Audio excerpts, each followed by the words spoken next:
चलिए बच्चों, सबको good morning. Cell cycle, cell division revise कर लें थोड़ा।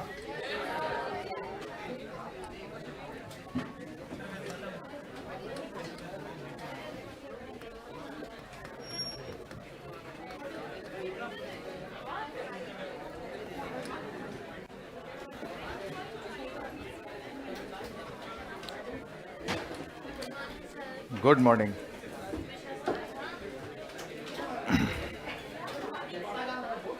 Good morning. चले सेल साइकिल थोड़ा सा रिवीजन करते हैं, फिर आगे चलते हैं, है ना। कल जो अपन ने पढ़ा था एक बार वापस दिमाग में सेट कर लो, ताकि माइटोसिस याद रखने में आसानी हो जाएगी।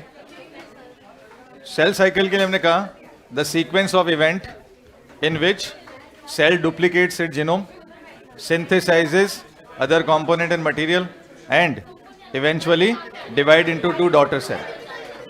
तो एक सीक्वेंस है इवेंट्स का, ठीक है, जिसके अंदर डीएनए का रेप्लिकेशन होने वाला है, बहुत सारी चीजें बनने वाली है और फिर इवेंचुअली सेल डिवाइड होने वाली है। ये बता दो, ये सीक्वेंस कौन कौन से इवेंट है? पता ही नहीं।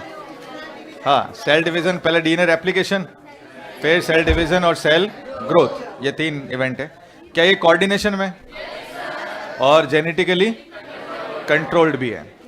सेल साइकिल की 2 फेज की हमने बात की थी, एम फेज और इंटरफेज।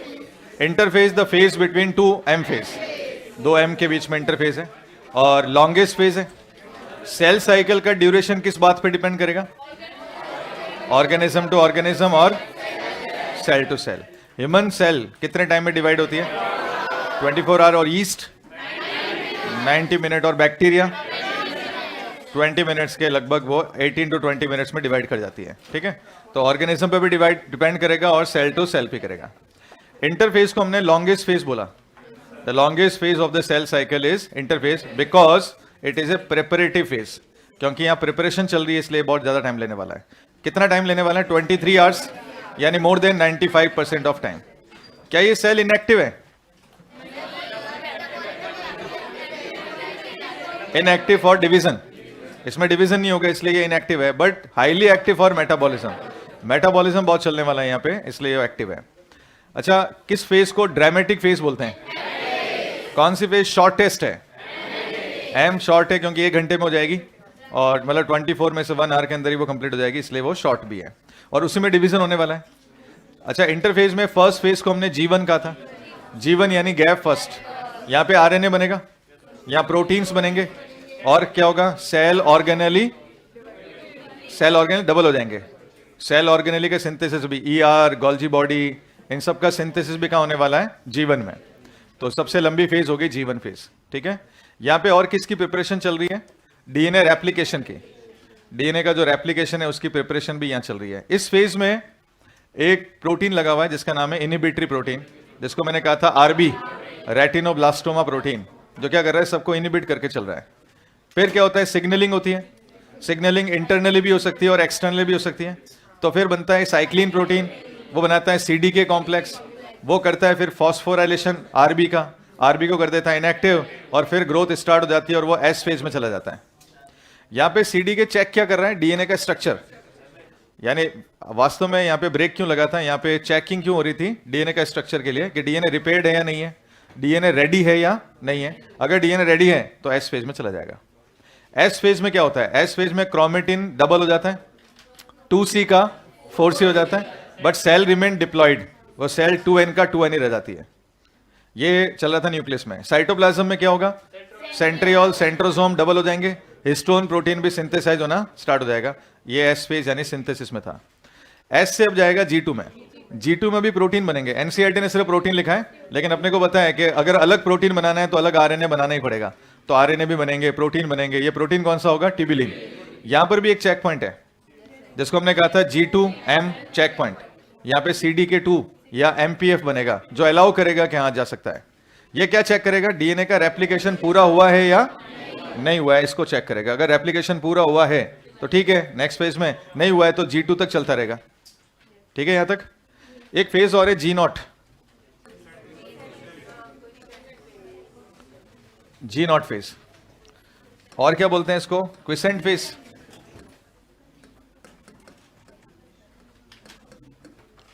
इसको क्विसेंट फेज भी बोलते हैं।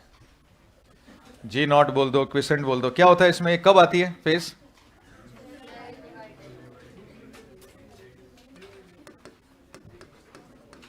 Eight end of G1 phase.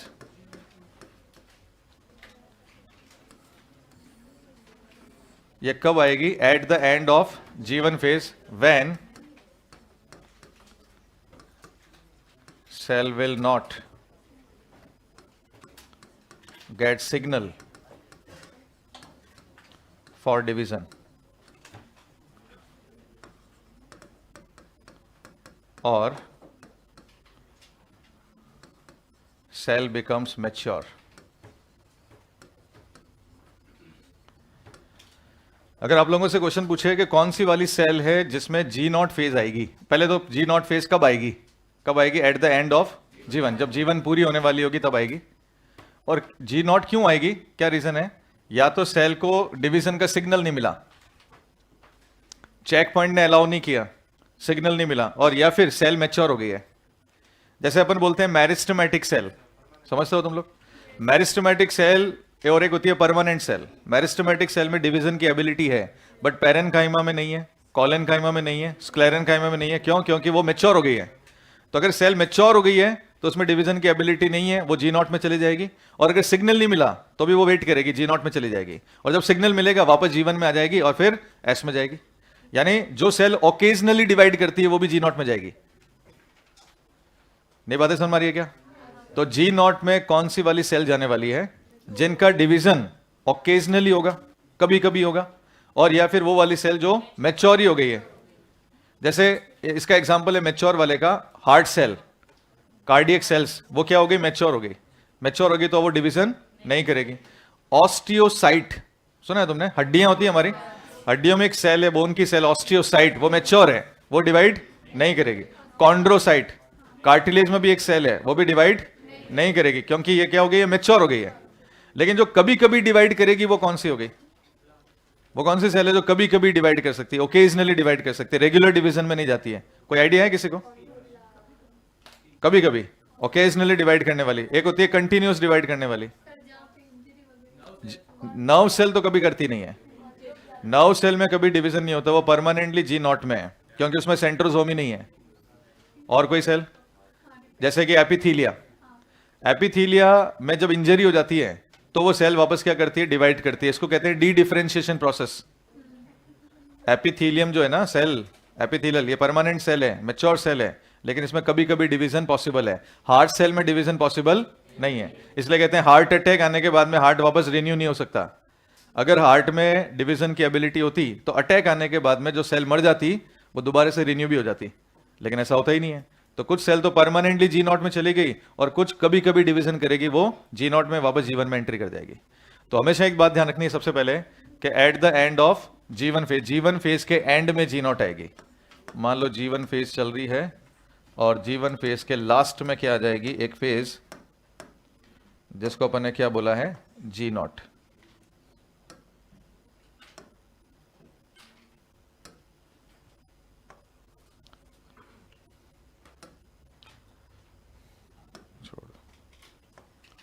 एक फेज आ जाएगी जी नॉट। अच्छा, जी नॉट को मैं कह सकता हूं एग्जिट फ्रॉम सेल साइकिल, क्योंकि सेल साइकिल तो ये थी, तो ये क्या मार गई है? Exit. Exit from cell cycle. ये जी नॉट फेज ये परमानेंट भी हो सकती है, या परमानेंट भी हो सकती है, और या फिर वापस ये किसमें आ सकती है? G1 में। तो ये G1 में वापस आ रही है, वो कौन सी है? Occasionally dividing cell.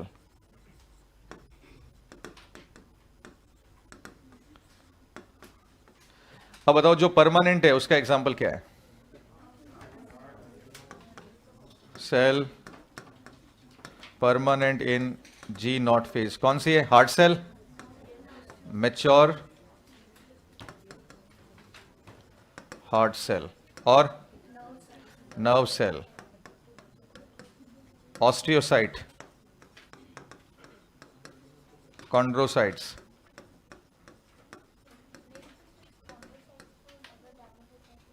उसको बनाती है कॉन्ड्रोब्लास्ट।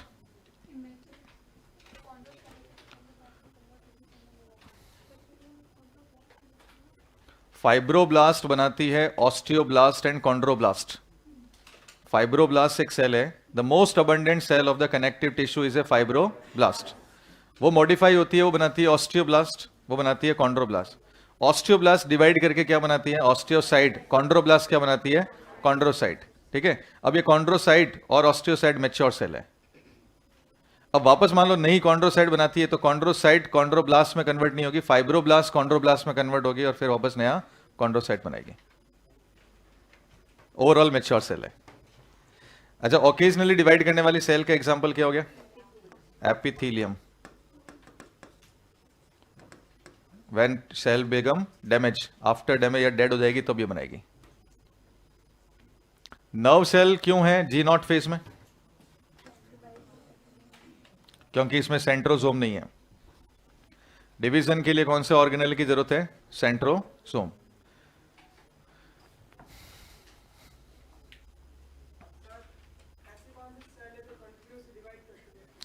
प्लांट में मेरिस्टेम। प्लांट में कौन है? मेरिस्टेम। ह्यूमंस में ऐसे कोई सेल नहीं है। हाँ, जाती है, ओकेजनली डिवाइड करती है, मतलब मोस्ट ऑफ द सेल इसमें जाती है और बाकी की जो सेल कभी डिवाइड नहीं करती उसमें जाती है। इसलिए पहले की एनसीईआरटी में जी नॉट फेज को कभी दिया ही नहीं था, लेकिन जब वापस उन्होंने डायग्राम चेंज किया तो जीवन के साथ में एक और फेज इन्होंने अटैच कर रखी है, वो है जी नॉट।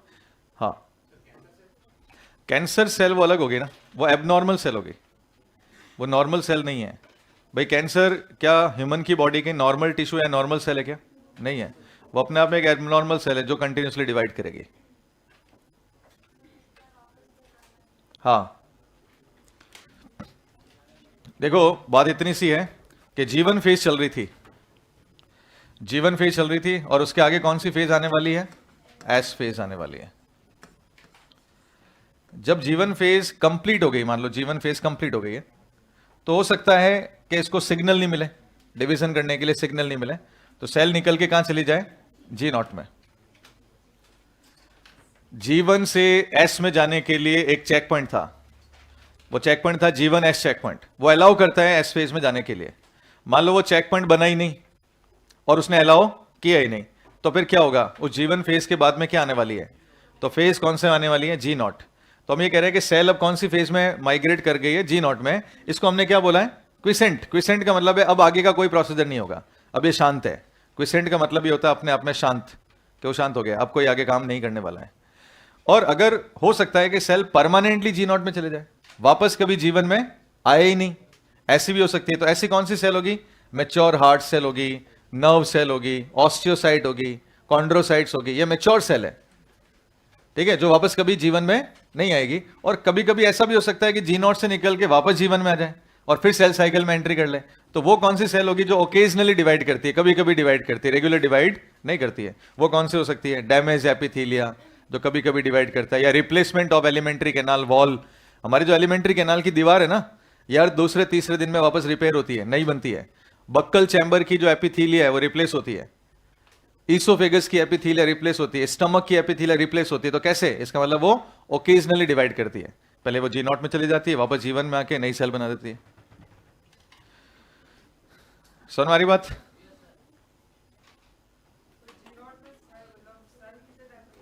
वो डिपेंड करता है कि सेल को वापस सिग्नल कब मिलता है। ऐसा नहीं है कि कंटिन्यूसली वापस सिग्नल का टाइम जो है सेम होता है, नहीं, एज पर नीड, जरूरत क्या है। जैसे मान लो कि किसी की बॉडी में HCl ज्यादा निकला है ना, उसको कहते हैं एसिडिटी हो गई, तो एसिडिटी होने पर एपिथेलिया जल्दी डैमेज हो जाता है, तो उसको रिप्लेस करने की डिमांड भी जल्दी होती है। और मान लो कि नॉर्मल डाइजेशन चल रहा है, HCl कम ज्यादा नहीं हो रहा है, तो और तीसरे दिन में, थर्ड डे सिग्नल मिलेगा और वापस डिवाइड करेगी वो।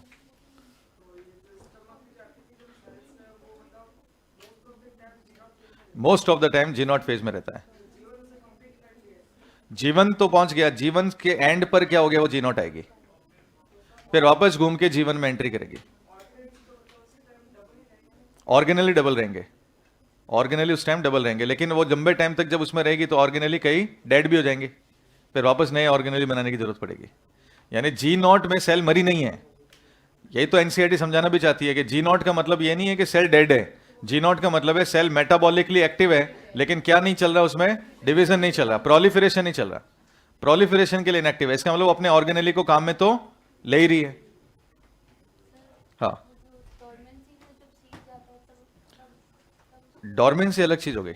डॉर्मेंसी का मतलब हो गया स्लो मेटाबॉलिज्म, धीरे धीरे सब कुछ चल रहा है, और वो करने वाला कौन होता है? AB, abscisic acid. Seed dormant का मतलब क्या होता है? सीड जर्मिनेट नहीं कर रहा है। जर्मिनेट नहीं कर रहा का मतलब क्या है? अंदर का मेटाबॉलिज्म स्लो है, पर बंद नहीं थोड़ी हुआ है। अगर तुम मेटाबॉलिज्म को बंद कर दोगे सेल मर जाएगी। क्विसेंट स्टेज का मतलब कभी नहीं होता कि मेटाबॉलिज्म स्टॉप है। मेटाबॉलिज्म चलेगा बट स्लो प्रोसेस में, धीरे चलेगा।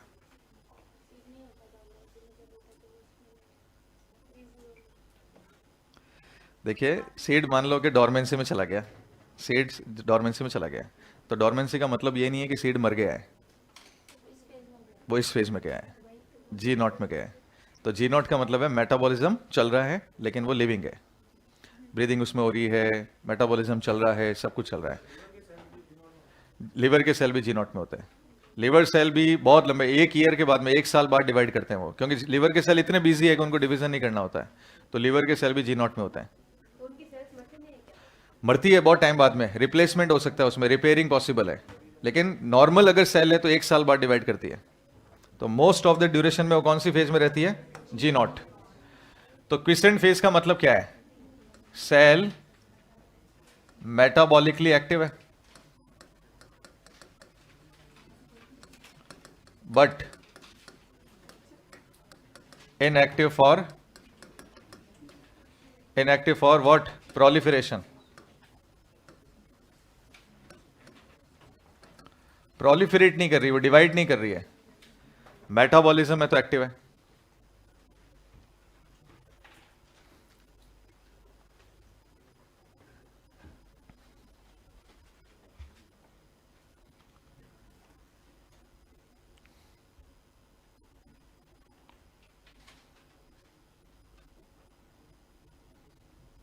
प्रोलिफरेशन मतलब डिवीजन।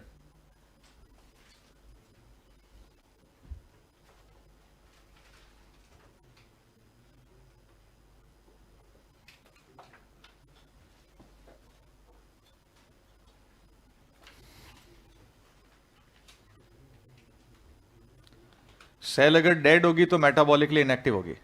मान लो सेल डेड ही हो गई तो फिर अपन कह सकते हैं मेटाबॉलिकली इनएक्टिव है। तो क्या जी नॉट का मतलब है सेल डेड हो गई? नहीं, एक ऐसी फेज में बैठी हुई है जहां मेटाबॉलिज्म चल रहा है, लिविंग है, लेकिन वो आगे का प्रोलिफरेशन नहीं कर रहा, रेप्लिकेशन उसमें नहीं होगा। तो वो, हाँ, वो जी नॉट में, वो है तो जी नॉट में ही, लेकिन वो डेड सेल है, मेटाबॉलिकली इनएक्टिव है। स्क्लेरेनकाइमा मेटाबॉलिकली इनएक्टिव है, तो उसकी कोई फेज ही नहीं है, क्योंकि डेड सेल की कोई फेज ही नहीं होती। तो पहले वो जी नॉट में गई और फिर वो डेड हो गई। पहले क्या होता है, देखो प्लांट में टिश्यू कैसे बनता है? मेरिस्टेमेटिक टिश्यू बनाता है पैरेनकाइमा। पैरेनकाइमा से फिर 2 डाइवर्जन आते हैं, या तो सेल वॉल पे डिपॉजिट हो हेमिसेलुलोज, सेलुलोज और पैक्टिन, तो बन जाएगा कोलेनकाइमा, और अगर लिग्निन डिपॉजिट हो तो बन जाएगा स्क्लेरेनकाइमा। तो पहले वो पैरेनकाइमा था, तो यानी पहले वो जी नॉट फेज में था। फिर हो सकता है कि वो जी नॉट में ही रह जाए तो कोलेनकाइमा, और वो अगर मर जाए तो फिर वो क्या बन जाएगा? स्क्लेरेनकाइमा। तो इसलिए कोई भी मैच्योर टिश्यू पहले जी नॉट में जाएगा, फिर डिसाइड होगा कि वो डेड होगा या लिविंग होगा। जीवन से निकल के जी नॉट में,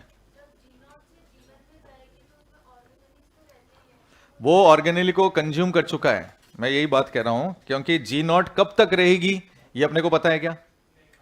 नहीं पता है ना। तो हमने क्या किया, जीवन के लास्ट में जाते हुए जी नॉट क्यों आई है? क्योंकि उसने ऑर्गेनेली को डबल करके रखा हुआ है, ताकि जब तक वापस नया सिग्नल नहीं आए तब तक वो अपनी ऑर्गेनेली को यूज में लेता रहे, और वो यूज में लेगा, ऑर्गेनेली डेड हो जाएंगे, फिर जब तक वो डेड होंगे तब तक सिग्नल आ जाएगा, वापस किस में आ जाएगा? जीवन में, दोबारा से अपनी ऑर्गेनेली बनाएगा और फिर आगे एस फेज में जाएगा। तो जी नॉट में एंड, जीवन के एंड में ही जी नॉट क्यों आया? उसका रीजन था क्योंकि जी नॉट में वो सेल कब तक पड़ा रहेगा डिसाइड नहीं करता है, तब तक वो अपने ऑर्गेनेली को काम मिलेगा। एक तरह से वो स्टोरेज है। चलो अब आता है माइटोसिस। अब है माइटो, एम फेज की बात करें अपन। एम फेज में दो फेज आ सकती है, माइटोसिस और मियोसिस। मियोसिस अपन नेक्स्ट क्लास में कर लेंगे खत्म, और आज कर लेंगे माइटोसिस पूरा।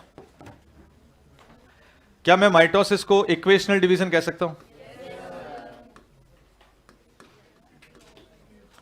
माइटोसिस को हम और क्या कह सकते हैं? Equational division. क्यों कहते हैं भाई? क्योंकि नंबर ऑफ क्रोमोसोम सेम रहते हैं, क्रोमोसोम काउंट रिमेन सेम। अगर किसी सेल में 46 क्रोमोसोम है तो उसके लास्ट में कितने रहेंगे? 46 ही रहेंगे। तो इक्वेशनल डिवीजन भी इसको कहते हैं। अच्छा, क्या कह सकते हैं अपन? It forms clones. क्या ये डिवीजन क्लोन बनाएगा? बिल्कुल। इस डिवीजन से क्या बनने वाले हैं? क्लोन, यानी जेनेटिकली आइडेंटिकल सेल बनेगी।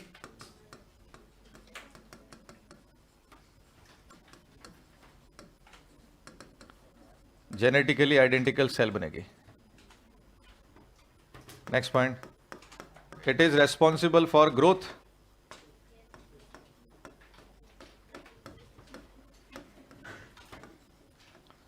ये ग्रोथ के लिए भी रेस्पॉन्सिबल है।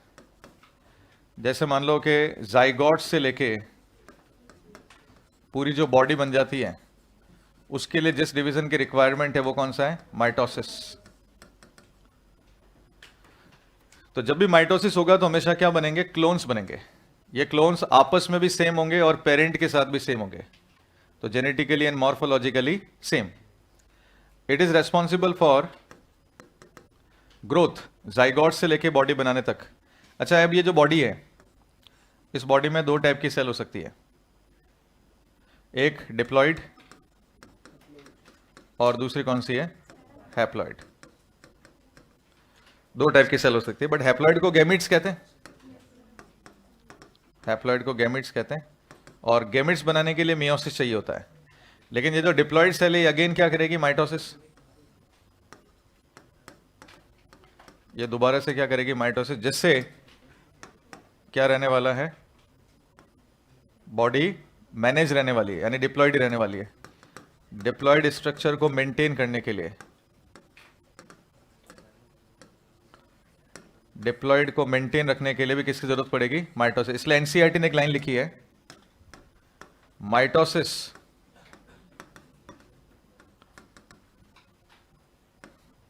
occurs in diploid somatic cells. Diploid somatic cells, ये बहुत अच्छा पॉइंट हो सकता है। माइटोसिस किस में होता है? डिप्लॉइड सोमैटिक सेल्स में होता है, लेकिन इसका एक एक्सेप्शन है।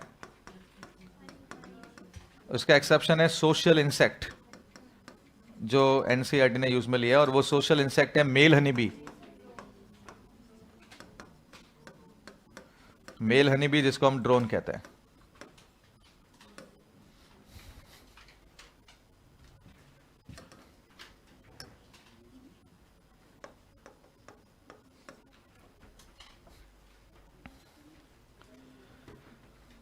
तो mitosis is also known as equational division, क्योंकि नंबर ऑफ क्रोमोसोम सेम रहने वाले हैं। ये इससे हमेशा क्लोन बनेगी, जो सेल बनेगी डॉटर सेल्स, वो हमेशा एक दूसरे के भी सेम होगी, जो पेरेंट सेल है उसके भी सेम होगी, दिखने में भी सेम, जेनेटिकली सेम। तो जो दिखने में सेम होता है, जेनेटिकली सेम होता है, उसको हमेशा क्लोन कहते हैं। तो इससे क्लोन बनने वाला है। It is responsible for body growth. Sperm और ओवम के फ्यूज होने से जाइगोट बनता है, फिर जाइगोट से बॉडी बनती है, फीटस बनता है। तो जाइगोट से लेके फीटस तक का जो सफर है वो किसने तय किया? माइटोसिस ने। Blastomere, cleavage is a kind of mitosis. कल भी मैंने कहा था क्लीवेज भी माइटोसिस ही है। तो एक सेल से दो बनेगी, दो से चार बनेगी, लगातार सेल बढ़ती रहेगी, और एट लास्ट क्या बन जाएगा? बॉडी। तो उसके लिए भी कौन रिस्पॉन्सिबल है? माइटोसिस। तो हमारी बॉडी में एक है डिप्लॉइड सेल। डिप्लॉइड क्या होती है? Somatic cell. और हैप्लॉइड कौन सी सेल होती है? Germinal cell. हैप्लॉइड को कौन सी सेल बोलते हैं? जर्मिनल। और डिप्लॉइड सेल को क्या बोलते हैं? सोमैटिक। सोमा, एक वर्ड आता है सोमा। सोमा मतलब बॉडी आता है, सोमा मतलब बॉडी। तो सोमैटिक, सोमेटोट्रोपिन नाम सुना है? Growth hormone. एक हार्मोन है ग्रोथ हार्मोन, है ना? सबने सुना होगा ग्रोथ हार्मोन। ग्रोथ हार्मोन का नाम है सोमेटोट्रोपिन। तो सोमा प्लस ट्रोपिन, सोमा यानी बॉडी, ट्रोपिन यानी ट्रॉप यानी जिस पे वर्क करेगा वो। तो सोमा पे काम करने वाले हार्मोन का नाम ही क्या रख दिया उन्होंने? सोमेटोट्रोपिन। बॉडी पे काम करने वाला, बॉडी यानी सोमेटिक, ठीक है। ये पिट्यूटरी ग्लैंड का वो हार्मोन है जो किसी दूसरी ग्लैंड को एक्टिवेट नहीं करता, सीधा बॉडी पे वर्क करता है, और वो है सोमेटोट्रोपिन। बाकी के हार्मोन अदर ग्लैंड को कंट्रोल करते हैं, ये हार्मोन सीधा बॉडी पे वर्क करता है, सोमेटोट्रोपिन। तो एनसीईआरटी ने एक पॉइंट दिया है, mitosis occurs in diploid somatic cell only, साथ में ओनली ऑन लिख दिया। इसका मतलब अकॉर्डिंग टू एनसीईआरटी वो ये कहना चाहते हैं कि जितने भी एनिमल हैं उन सब की बॉडी की सेल डिप्लॉयड है, और उन सेल को अगर मेंटेन रखना है तो कौन सा डिवीजन करना पड़ेगा? माइटोसिस। तुम्हें क्या लगता है कि किसी आदमी की हाथ की स्किन में मियोसिस हो सकता है? हाथ की स्किन में मियोसिस हो गया तो स्पर्म बाहर आएंगे? तो ऐसा तो हो ही नहीं सकता। सिंपल सा पॉइंट है ना। इसका मतलब सोमेटिक सेल डिप्लॉयड है, और डिप्लॉयड हमेशा क्या करेगा? माइटोसिस करेगा। जो जर्म सेल्स हैं, स्पर्मेटोगोनिया, oogonia, वो मियोसिस करके क्या बनाएंगे? स्पर्म या ओवम बनाएंगे। इसका मतलब माइटोसिस तो डिप्लॉयड सोमेटिक सेल में होगा। लेकिन एक एक्सेप्शन यहां पे हमने लिखा है, सोशल इंसेक्ट, जैसे कि जिसका एग्जांपल है मेल हनी बी। और मेल हनी बी कौन है? ड्रोन।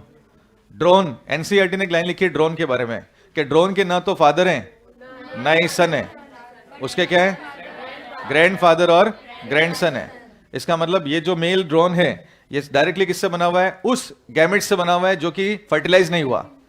ये मदर के उस ओवा से बना हुआ है जिसका फर्टिलाइजेशन हुआ ही नहीं है। ये मदर के उस ओवा से बना हुआ है जिसके साथ स्पर्म फ्यूज हुआ ही नहीं है, यानी इसको कहते हैं parthenogenesis, without fertilization embryo formation.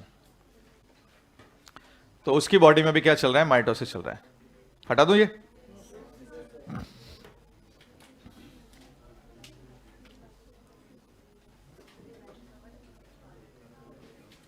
वो जेनेटिक्स में करेंगे अपन। टेडी लाइन क्यों है? बहुत आसान है, बताऊं क्यों है? जेनेटिक्स में करेंगे, वहीं पर इफेक्टिव है।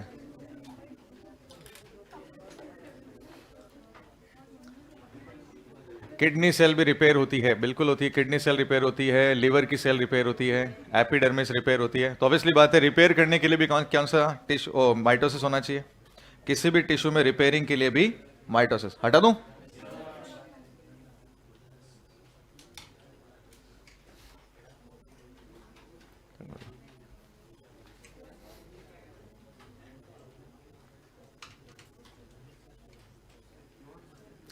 क्लोन्स का मतलब क्या होता है? Copy, photocopy, xerox. मान लो एक सेल है और उसने माइटोसिस किया, तो जो नई सेल बनेगी ना, वो दोनों एक दूसरे की भी कॉपी होगी, और जिसकी कॉपी हमने मारी है उसकी भी कॉपी होगी। तो मान लो एक पेज हमने मशीन में डाला और फिर दो नीचे से पेज निकाल दिया, तो दोनों पेज को एक दूसरे में देखोगे तो सेम है, और मेन कॉपी के साथ देखोगे तो भी सेम है। तो अगर कोई सेल मॉर्फोलॉजिकली, जेनेटिकली बिल्कुल आइडेंटिकल होती है तो उसको क्या बोलते हैं? क्लोन बोलते हैं। तो माइटोसिस हमेशा क्या बनते हैं? क्लोन। अच्छा, क्लोन वर्ड हम एक जगह और यूज में लेते हैं, वेजिटेटिव रिप्रोडक्शन या एसेक्सुअल रिप्रोडक्शन। इसका मतलब एसेक्सुअल और वेजिटेटिव रिप्रोडक्शन का बेस भी क्या है? माइटोसिस। नहीं, सोमेटिक सेल का, कि इनकी सोमेटिक सेल हैप्लॉइड है। सोशल इंसेक्ट की सेल यानी मेल हनीबी की सेल कैसी है? हैप्लॉइड सोमेटिक सेल है।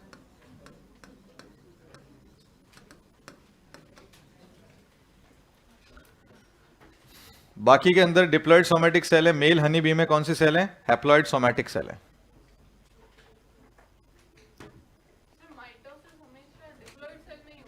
Diploid somatic cell.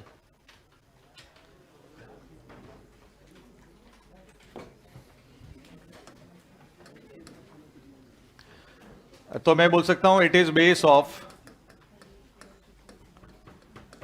Of vegetative और asexual reproduction.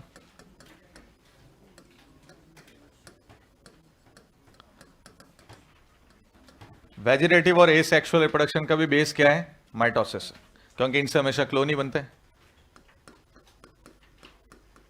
It is for repairing और रिप्लेसमेंट ऑफ बॉडी सेल्स यानी बॉडी सेल को अगर रिप्लेस करना है, रिपेयर करना है, तो उसके लिए भी यही डिवीजन होगा. It is base of wound healing.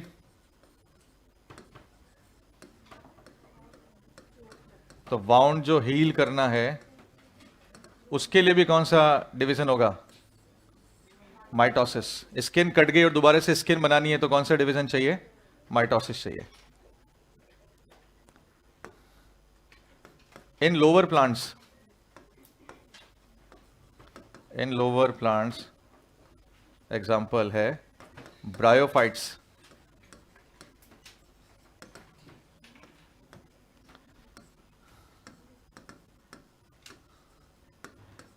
Gamete formation by mitosis. ये बहुत अच्छा पॉइंट हो सकता है. लोअर प्लांट्स में गैमेट बनाने के लिए भी क्या चाहिए? माइटोसिस. जिसका एग्जांपल मैंने दिया है ब्रायोफाइट. क्या तुम्हें पता है कि ब्रायोफाइटा हैप्लॉइड होता है? इसको गैमेटोफाइट कहते हैं. तो अगर कोई प्लांट ऑलरेडी हैप्लॉइड है तो उसमें गैमेट बनाने के लिए मियोसिस तो नहीं होगा ना. मान लो कि इसमें ऑलरेडी आधे क्रोमोसोम है तो मियोसिस नहीं हो सकता, तो इसको क्या करना पड़ेगा? माइटोसिस. इसका मतलब गैमेट बनाने के लिए भी ये क्या कर रहा है? माइटोसिस कर रहा है. तो बता दो एक बार माइटोसिस का सिग्निफिकेंस क्या क्या हो गया, क्या क्या यूज है. पहला पॉइंट, माइटोसिस को हम बोल रहे हैं इक्वेशनल डिवीजन. क्यों बोल रहे हैं? क्योंकि माइटोसिस जब भी होगा तो जो भी सेल बनेगी उनमें नंबर ऑफ क्रोमोसोम बिल्कुल सेम रहने वाला है. ये माइटोसिस हो गया. दूसरा, माइटोसिस ग्रोथ के लिए रेस्पॉन्सिबल है. जाइगोट से लेके एम्ब्रियो से लेके बॉडी बनाने तक, फीटस बनाने तक जो भी डिवीजन चलेगा सब माइटोसिस है. क्या माइटोसिस सोमैटिक डिप्लॉइड सेल में होता है? बिल्कुल, सोमैटिक सेल और डिप्लॉइड सेल में होता है. लेकिन इसका एक्सेप्शन कौन है? Honey bee. क्योंकि उसकी सोमैटिक सेल हैप्लॉइड होती है, उसमें भी माइटोसिस होता है. तो ये कहने की कोशिश ये कर रहा है कि ज्यादातर एनिमल की सोमैटिक सेल डिप्लॉइड होती है, उसमें माइटोसिस चलता है. लेकिन हनी बी के अंदर, मेल में, ड्रोन में हैप्लॉइड सेल्स भी होती है, उसमें भी माइटोसिस हो सकता है. क्या कभी गैमीट बनाने के लिए माइटोसिस हो सकता है? बिल्कुल हो सकता है. किसके लिए हो सकता है? लोअर प्लांट्स में, जिसका एग्जांपल है ब्रायोफाइट्स. क्योंकि उसका बेस गैमेटोफाइट है, हैप्लॉइड है, और वो माइटोसिस के थ्रू गैमेट बनाएगा. एल्मिगे में हो सकता है, बिल्कुल है.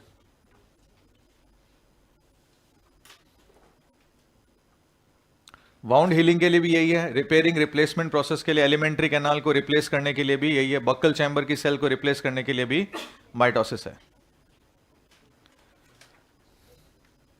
डन.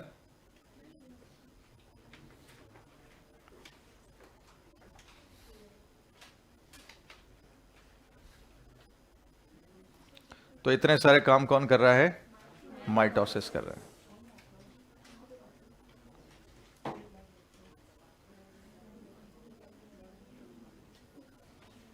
डन.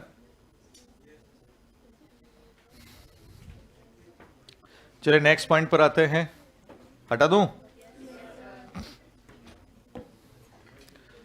अच्छा, सबसे पहले कैरियोकाइनेसिस.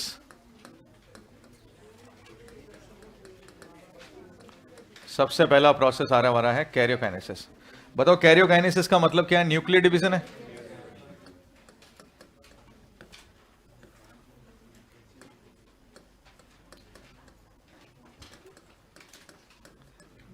ये है न्यूक्लियर डिवीजन. और न्यूक्लियर डिवीजन के लिए सबसे फर्स्ट फेज कौन सी है? प्रोफेज.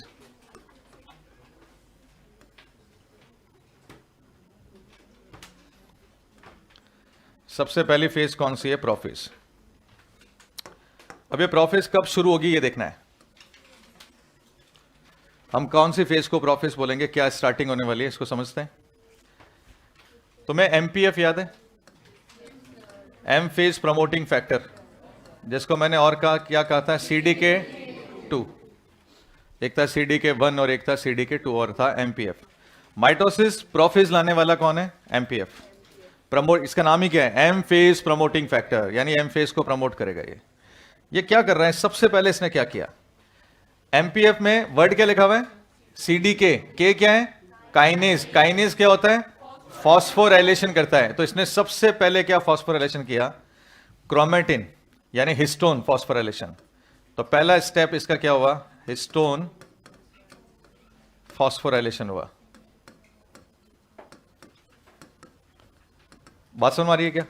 हिस्टोन प्रोटीन का इसने सबसे पहले फॉस्फोराइलेशन किया, और हिस्टोन का फॉस्फोराइलेशन करते ही पता है क्या हुआ? क्रोमेटिन से क्रोमोसोम बनने लगा, क्रोमेटिन टू क्रोमोसोम ये बनने लगा। तो पता है एनसीईआरटी लाइन लिखी है, the condensation of chromatin is the mark indication of prophase. The condensation of chromatin is the mark indication of prophase, यानी क्रोमेटिन कंडेंस हो रहा है, क्रोमोसोम बनाना शुरू कर रहा है, वही प्रोफेस है। यानी प्रोफेस की बिगिनिंग हमको कैसे पता चला प्रोफेस शुरू हो गया है? जो क्रोमेटिन था वो कंडेंस हुआ और क्या बनाना शुरू कर दिया उसने? क्रोमोसोम, यानी प्रोफेस शुरू हो गया है। क्योंकि एम फेज ने सबसे पहले क्या किया? हिस्टोन का फॉस्फोराइलेशन किया। शायद समझ मारिए। तो सबसे पहले इसने क्या किया? Condensation of chromatin is mark indication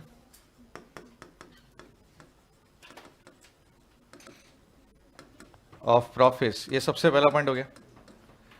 अच्छा, तुम्हें पता है कि क्रोमेटिन को कंडेंस करने के लिए क्रोमेटिन को खोलना पड़ेगा। क्रोमेटिन उलझा हुआ है। तुम्हें याद है क्रोमेटिन न्यूक्लियस में 2 पड़े हुए हैं। एस फेज में डीएनए डबल हो गया था, तो एक लंबा सा थ्रेड एक पड़ा हुआ है, एक और थ्रेड पड़ा हुआ है, दोनों एक दूसरे में उलझे हुए हैं। और कोई चीज उलझी हुई होती है ना, उसको बोलते हैं टैंगल्ड। तो ये जब कंडेंस करेगा तो क्या करेगा? क्रोमेटिन को अनटैंगल्ड करेगा। तो यहां पर अपन ये कह सकते हैं untangling of chromatin material.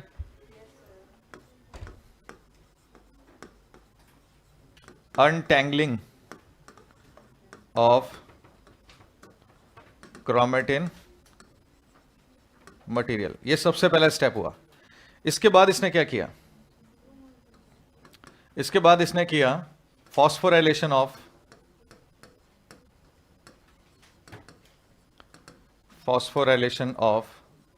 Tubulin protein.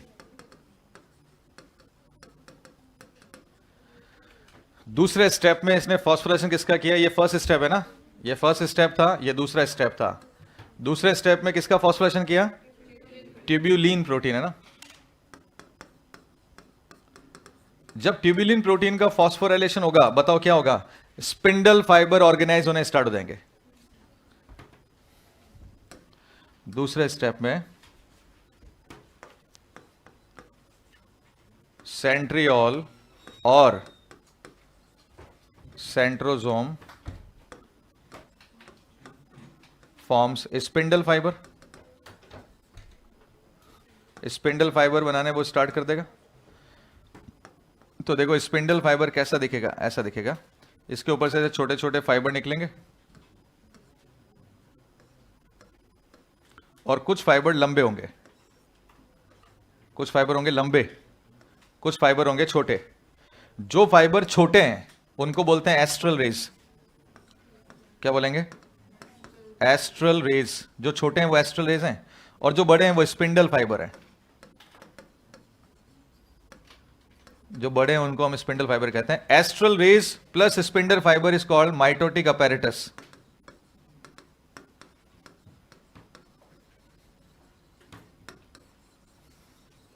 इसका मतलब प्रोफेज में क्या दिखाई देगा?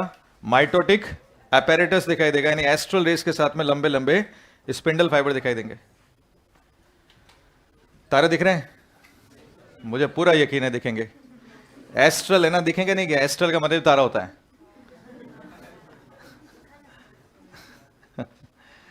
फिर से एक बार और समझ लो भाई, मुझे इसमें कोई दिक्कत नहीं है क्योंकि मैं चाहता हूं तुम्हारे सारे क्वेश्चन सही हो।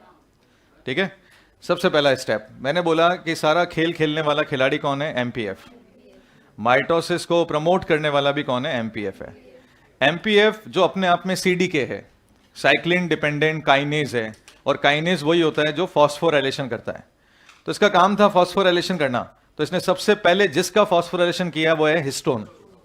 हिस्टोन पर फॉस्फेट डालना स्टार्ट किया और क्या किया उसने? क्रोमेटिन को कंडेंस करना स्टार्ट कर दिया। क्रोमेटिन कंडेंस हो रहा है, इसका क्या मतलब है? मैंने तुम्हें पहले बताया था पूरा क्रोमेटिन कैसा दिखता है, याद करो। पहले डीएनए, फिर न्यूक्लियोसोम, उसके बाद में सोलिनॉइड, सुपर सोलिनॉइड, और फिर मैंने उसको कहा था क्रोमेटिन। फिर अगर क्रोमेटिन इस टाइप से दिखने लगता है, ऐसे कॉइल तो क्रोमेटिड, फिर एक और दिखता है तो क्रोमोसोम, और फिर बीच में आ जाता है प्रोटीन, सेंट्रोमियर, तब इसको अपन क्या बोलते हैं, क्रोमोसोम कहते हैं। तो वास्तव में क्रोमोसोम का स्ट्रक्चर ये है, अपन लोग बनाते हैं तो वैसा बनाते हैं कि क्रोमोसोम ये है, लेकिन वास्तव में कैसा दिखता है, इस टाइप का दिखता है। इस टाइप के स्ट्रक्चर को बनाना क्या कहलाएगा, कंडेंसेशन। तो एनसीईआरटी ने एक लाइन यूज में ली है, the condensation of chromatin is the mark indication of prophase, यानी प्रोफेस की शुरुआत हो गई है। ये कैसे पता चला, क्योंकि वो बनने स्टार्ट हो गए। बोलो यहां तक समझ में आया? तो ये बनने स्टार्ट हो गए हैं, इसका मतलब कैसे बने होंगे, इसका मतलब पहले जो क्रोमेटिन थे वो खुले होंगे, और फिर उन्होंने ऐसे ऐसे बनाया होगा, तब खुले होंगे, मतलब पहले तो टैंगल्ड, अब क्या हुए, अनटैंगल। पहले थे उलझे हुए, अब क्या है, सुलझे, खुले हैं, खुले, और तभी तो ऐसा ऐसा है, ऑर्गेनाइज हुआ है। इसका मतलब यहां पर हुआ है अनटैंगलिंग ऑफ द क्रोमेटिन मटेरियल भी हुआ है।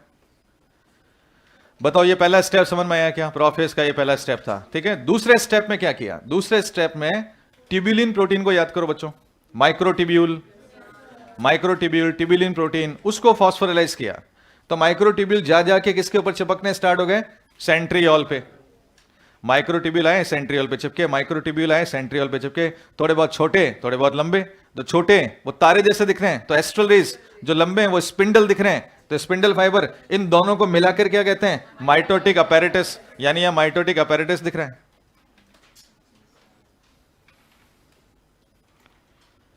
अभी आया, ये कौन सा स्टेप था, दूसरा। अब तीसरे में क्या होगा वो देखेंगे।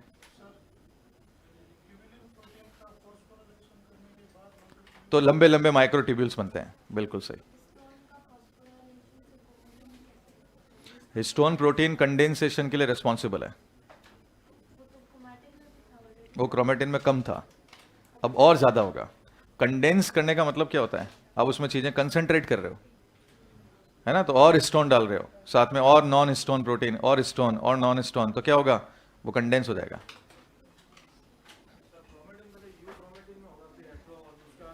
उसके बाद में क्रोमोसोम बनेंगे, क्योंकि जनरली हम ये बोलते हैं कि क्रोमोसोम इनएक्टिव होता है, आरएनए और प्रोटीन का सिंथेसिस नहीं करता, तो इनएक्टिव होता है, तो वो हेट्रोक्रोमेटिन होता है।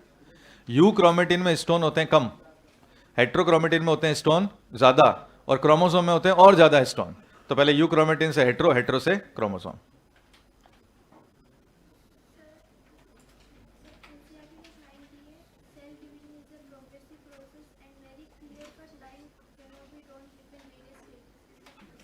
इसका मतलब ये होता है कि भाई ये तो एक कंटिन्यूस प्रोसेस है, प्रोफेज, मेटाफेज, एनाफेज, टीलोफेज, ये कंटिन्यूस प्रोसेस है। लेकिन आप क्लियर कट लाइन नहीं बता सकते कि प्रोफेज यहां खत्म हो गया, मेटाफेज यहां खत्म हो गया, एनाफेज यहां खत्म हो गया। ऐसा थोड़ी है कि वो जो फेज चल रही है वो रुक रुक के चल रही है कि चलो ये पहली प्रोफेज, अब आया दूसरी मेटाफेज, अब आया तीसरा एनाफेज, ये कंटिन्यूसली चल रही है। तो यहां पर क्लियर कट लाइन नहीं बता सकते कि प्रोफेज कब खत्म हुआ, क्योंकि एनसीईआरटी लाइन लिखी देखिए, प्रोफेज के लास्ट में पता है क्या होता है, न्यूक्लियर एनवेलप और न्यूक्लियोलस डिसअपियर हो जाता है। ये सब लोगों ने सुना होगा, बेसिकली हम सुनते हैं कि न्यूक्लियर एनवेलप डिसअपियर हो जाता है, न्यूक्लियोलस हो जाता है, ईआर हो जाता है, गोल्जी बॉडी हो जाती है। लेकिन मेटाफेज में पहली लाइन क्या लिख दी, the complete disintegration of the nuclear envelope nucleolus is the mark indication of metaphase. यानी वो जब टूट रहा था, टूटते टूटते खत्म हो गया, तो ये मेटाफेज शुरू हो गया। यानी आप कब बताओगे कि मेटाफेज कब हुआ, टूट रहा था तो प्रोफेज, टूट गया तो मेटाफेज।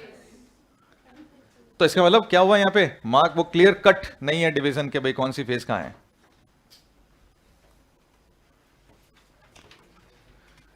हाँ, फॉस्फोराइजेशन का मतलब है एटीपी में से फॉस्फेट लेके उस मॉलिक्यूल पे चिपका दो। जैसे ग्लाइकोलाइसिस का पहला प्रोसेस क्या था, ग्लूकोज के 6 कार्बन पे फॉस्फेट ऐड कर दो, उसको कहते हैं फॉस्फोराइलेशन। वैसे ही एटीपी में से फॉस्फेट लेंगे और मॉलिक्यूल के ऊपर लगा देंगे, जैसे मॉलिक्यूल एक्टिव हो जाएगा, पॉलीमराइज करना शुरू कर देगा। और किसी कुछ पूछना है, अभी तक की बात समझ में आई? ठीक है, डन।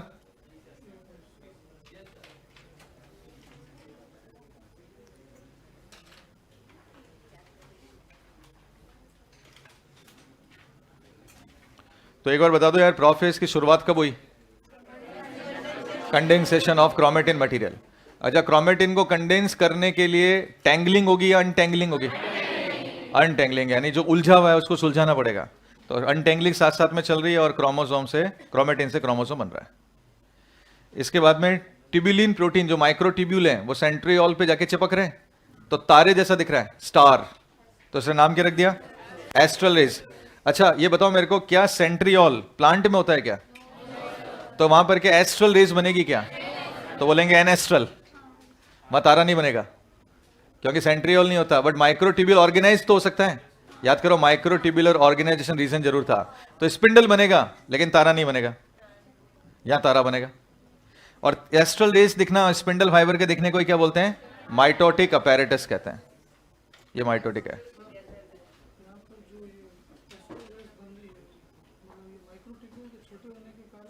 छोटे छोटे माइक्रोट्यूब्यूल है, वो प्रॉपर्ली सही डायरेक्शन में पॉलीमराइज नहीं है। नहीं, क्योंकि प्लांट में सेंट्रियोल ही नहीं है। इसी सेंट्रियोल के ऊपर ही तो चिपक के बनते हैं। छोटे फाइबर सेंट्रियोल के ऊपर चिपकने से तो बन रहे हैं। अब ये सेंट्रियोल ही नहीं है तो छोटे नहीं होंगे, फिर वो किस तरफ क्या होंगे? स्पिंडल स्पिंडल फाइबर बनेंगे। हटा दूं? चलो अब इसके बाद क्या होने वाला है? Centrosome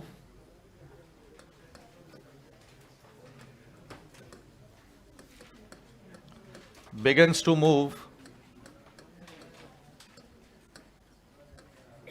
towards pole। मतलब देखो क्या हुआ, ये सेल है और ये न्यूक्लियस है। मैंने कहा कि यहां पे आपको क्रोमोसोम बनते हुए नजर आ रहे हैं। यहां पे आपको क्या नजर आ रहे हैं? क्रोमोसोम बनते हुए नजर आ रहे हैं। ये सबसे पहला स्टेप था। दूसरा, बाहर क्या है? सेंट्रियोल। इन्होंने क्या बनाए? एस्ट्रल रेज, लंबे लंबे स्पिंडल फाइबर, एस्ट्रल रेज और लंबे लंबे स्पिंडल फाइबर। इस स्पिंडल फाइबर ने इसको धक्का दिया क्योंकि पॉलीमराइज हो रहा है। देखो ये पॉलीमराइज हो रहा है, ये भी पॉलीमराइज हो रहा है, तो ये इसको धक्का दे रहा है और ये इसको धक्का दे रहा है, तो ये इधर की तरफ मूव कर रहा है और ये इधर की तरफ मूव कर रहा है। समझ में नहीं आ रही बातें? भाई दोनों के ऊपर माइक्रोट्यूब्यूल लगा है, एक माइक्रोट्यूब्यूल लंबा हो रहा है, इधर वाला भी लंबा हो रहा है, तो ये इसको धक्का दे रहा है, ये इसको धक्का दे रहा है, तो क्या हो रहा है? दोनों उस जगह पे जाके अरेंज होंगे जहां पे मैक्सिमम डिस्टेंस होगी, और वो क्या होंगे? पोल्स। इसलिए अब सेंट्रियोल सेंट्रोसोम कहां पहुंच गए? At poles. यानी अब धीरे धीरे धीरे धीरे पोल्स पे पहुंच जाएंगे। यही तो लिखा हमने, centrosome begins to move towards pole. बोलो यहां तक क्लियर है क्या? अच्छा नेक्स्ट, अब एमपीएफ क्या करेगा? तीसरा स्टेप। एक मिनट, एमपीएफ अब क्या करेगा? Phosphorylation of ER and GB matrix protein.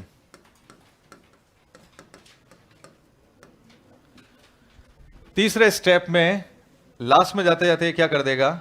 ये लास्ट में जाते जाते कर देगा ER और गोल्जी बॉडी का जो मैट्रिक्स प्रोटीन है उसका फॉस्फोराइलेशन करेगा। अब बता रहा हूं, पहले ये पॉइंट लिख लो फिर आगे बात करते हैं। ये वाला point, third point, phosphorylation of ER and GB matrix matrix protein. हाँ, मैंने तुम्हें क्या कहा था? मैंने कहा था कि साइटोस्केलेटन तो नहीं होता लेकिन माइक्रोट्यूब्यूल तो उसमें, क्योंकि यूकैरियोट्स की प्रॉपर्टी है। यूकैरियोट्स में डीएनए में ट्यूबुलिन प्रोटीन सिंथेसिस के जीन्स हैं, तो माइक्रोट्यूब्यूल बना सकता है, पूरा स्केलेटन बनाने की जरूरत नहीं है। बिखरे हुए माइक्रोट्यूब्यूल। इसलिए मैंने प्लांट सेल का डायग्राम जो बताया था ना, तो साइड में सिर्फ फाइबर बनाए हुए बताए थे, बिखरे हुए फाइबर, वेल ऑर्गेनाइज नहीं। तो माइक्रोट्यूब्यूल तो है उसमें। और माइक्रोट्यूब्यूल होने जरूरी क्यों है? क्योंकि इंटर सेल्यूलर ट्रांसपोर्टेशन के लिए क्या चाहिए? माइक्रोट्यूब्यूल चाहिए, तो वो होने जरूरी भी है। स्पिंडल फाइबर बनेंगे, एस्टर्स नहीं बनेंगे। डिवीजन तो स्पिंडल ही करेंगे, एस्टर्स का रोल नहीं है डिवीजन में। तो अब थर्ड स्टेप में, लास्ट स्टेप में क्या होगा? न्यूक्लियर एनवेलप,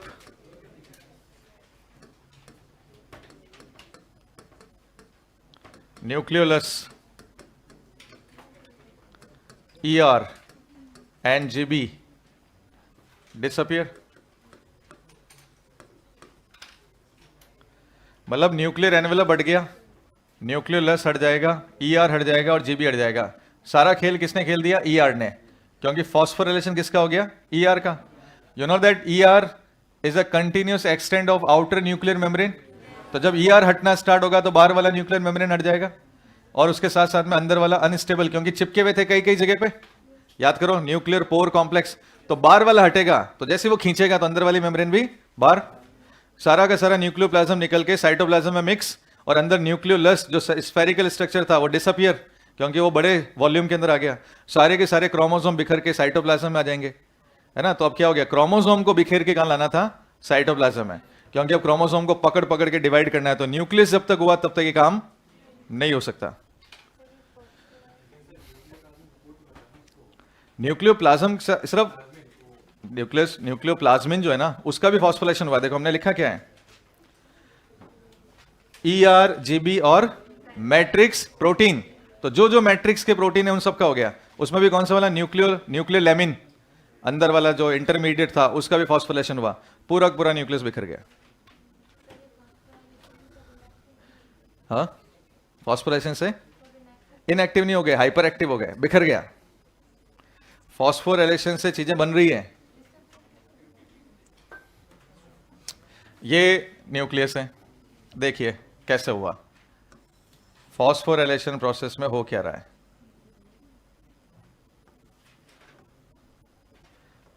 मेरे को ऐसा लग रहा है कि सब लोग पहली बार बहुत यूं मन लगा के समझने की कोशिश कर रहे हैं। मेरे को इतना अच्छा फील हो रहा है अंदर से। हाँ, ऐसा नहीं है? सारी चीजें समझ में आ रही, कनेक्ट कर रही है ना? चलिए, अच्छी बात है।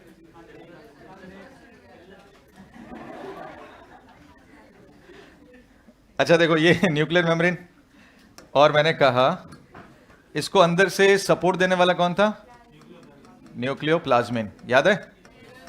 जो अपने आप में इंटरमीडिएट प्रोटीन फिलामेंट से बना हुआ था। अब मैंने बोला कि एमपीएफ ने एक तो इसका फॉस्फोरिलेशन किया, एक इसका फॉस्फोरिलेशन किया, और एक जीबी का भी कर दिया। जब इसका फॉस्फोरिलेशन हुआ तो ये बड़ी बड़ी जो सैक नजर आ रही है सिस्टर्ने, ये छोटे छोटे बैग में टूटने लगे। ये प्रोटीन यहां से निकलने लगे। तो मेम्ब्रेन के बीच बीच में, तुम्हें याद है, ट्रांस मेम्ब्रेन प्रोटीन होते हैं। ट्रांस मेम्ब्रेन प्रोटीन का फॉस्फोरिलेशन हुआ तो ये छोटे छोटे छोटे छोटे वेसिकल्स में टूटने लग गया। कौन टूटा है? ईआर छोटे छोटे। ये ध्यान रखना है, कभी भी ईआर रीफॉर्म नहीं हो सकता। मान लो किसी सेल में ईआर है ही नहीं तो नया ईआर नहीं आ सकता। पुराने वाले ईआर को छोटे छोटे वेसिकल में तोड़ना पड़ेगा, और जब इसको डीफॉस्फोराइज करोगे तो ये वापस ऑर्गेनाइज होकर नया ईआर बनाएगा। इसका मतलब अगर किसी सेल में ईआर है ही नहीं तो कभी भी कोई भी सेल दोबारा से नया ईआर क्रिएट नहीं कर सकती। उसी ईआर को बड़ा करके 2 ईआर बना सकती है, लेकिन ईआर होना बहुत जरूरी है। इसका मतलब ईआर का फ्यूचर क्या है कि ईआर छोटे छोटे वेसिकल्स में ब्रेक होगा। अब मानो ये ईआर ब्रेक हुआ तो इसने बाहर वाली मेम्ब्रेन को खींचा, अंदर ही अंदर ये वाले जो प्रोटीन थे इसका भी फॉस्फोरिलेशन हुआ, ये भी बिखर गए। बाहर वाली मेम्ब्रेन को खींचा तो इसने इस मेम्ब्रेन को खींचा, पूरा का पूरा न्यूक्लियस बिखर गया। पूरा न्यूक्लियस इधर क्या हो गया? जीबी बिखर गया छोटे छोटे वेसिकल्स में। छोटे छोटे वेसिकल ये इसके साथ जाके मर्ज हो गया, इसके वेसिकल इसके साथ जाके मर्ज हो गए। तो अब क्या हो गया? ईआर और जीबी दोनों एक। तो वापस नया जीबी बनाने के लिए ईआर को काम में लेना पड़ेगा, ईआर वापस नया जीबी बनाएगा। समझ में आ रहा है? मैं बहुत यूं पीक के डिटेल में बता रहा हूं तुम्हें, बाकी इतना बताने की कोई जरूरत है नहीं। फिर भी एमपीएफ ने क्या किया? इनके प्रोटीन का किया फॉस्फोरिलेशन, तो ईआर छोटे छोटे बैग्स में टूट गया। इधर जीबी को भी क्या किया? फॉस्फोरिलेशन, जीबी भी छोटे छोटे बैग में टूट गया। जीबी के बैग ईआर के बैग मर्ज हो गए और छोटे छोटे वेसिकल्स बन गए। इधर ये पूरी की पूरी मेम्ब्रेन हट गई, अंदर का न्यूक्लियोप्लाज्म बिखर गया, न्यूक्लियोलस डिसअपियर, अब दिख ही नहीं रहा। क्योंकि न्यूक्लियोलस क्या था? कंटिन्यूअस एक्सटेंड ऑफ न्यूक्लियोप्लाज्म था, स्फेरिकल स्ट्रक्चर था, मेम्ब्रेन तो वैसे ही नहीं थी। तो जैसे ही क्रोमोसोम बिखर के साइटोप्लाज्म में आया ये सब के सब गायब हो गए, ये दिख ही नहीं रहे। बात समझ आ रही है? तो ये तो हुआ nuclear envelope, nucleolus, ER and GB disappear eight the end of prophase. ये सब कब हुआ? Eight the end of prophase.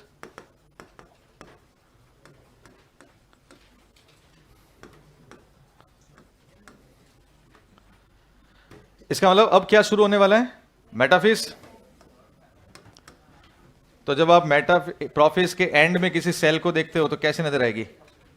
तो न्यूक्लियर एनवेलप बिखर रहा होगा, न्यूक्लियर एनवेलप बिखर रहा होगा और इस तरफ एस्ट्रल रेज और स्पिंडल फाइबर बन गए होंगे, इधर भी एस्ट्रल रेज और स्पिंडल फाइबर बन गए, और जो क्रोमोसोम है वो तुम्हें अंदर ही अंदर नजर आ रहा है। इसको क्या बोलते हैं? Late prophase. ये लेट प्रोफेज है और वो अर्ली प्रोफेज है।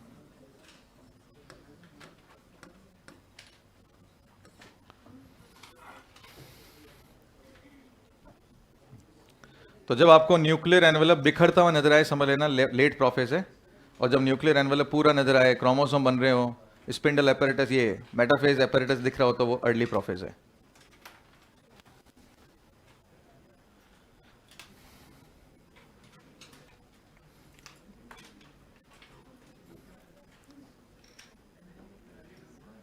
अर्ली प्रोफेज और लेट प्रोफेज, ये वाला अर्ली प्रोफेज है और वो वाला लेट प्रोफेज है।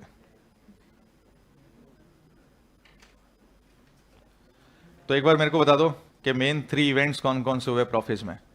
पहला इवेंट क्या था? कंडेंसेशन ऑफ क्रोमेटिन से क्या बना? क्रोमोसोम। टेंगलिंग के अनटेंगलिंग? अनटेंगलिंग हुआ क्रोमेटिन मटेरियल का, पहला स्टेप। दूसरा स्टेप क्या था? सेंट्रियोल ने क्या बनाया? स्पिंडल और एस्ट्रल रेस बनाया। इसको हमने क्या बोला? माइटोटिक अपैरेटस बोला। फिर धीरे धीरे सेंट्रोसोम किधर की तरफ जाने लगे? पोल्स की तरफ जाने लगे। ये हुआ तीसरा स्टेप। चौथे स्टेप में क्या हुआ? Nuclear envelope, nucleus, ER, GB सब डिसअपियर हुए। जब ये डिसअपियर हुए तो ये अर्ली है या लेट है?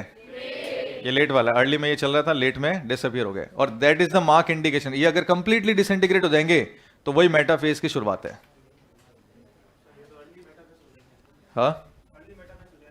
हाँ, इसको अर्ली मेटाफेज भी कह सकते हो, बिल्कुल सही। Late prophase is called early metaphase.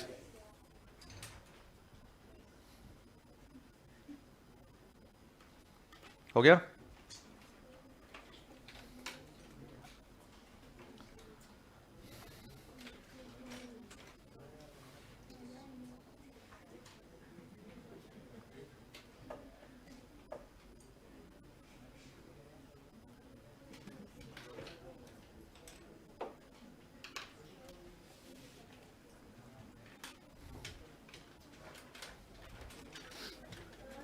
हाँ,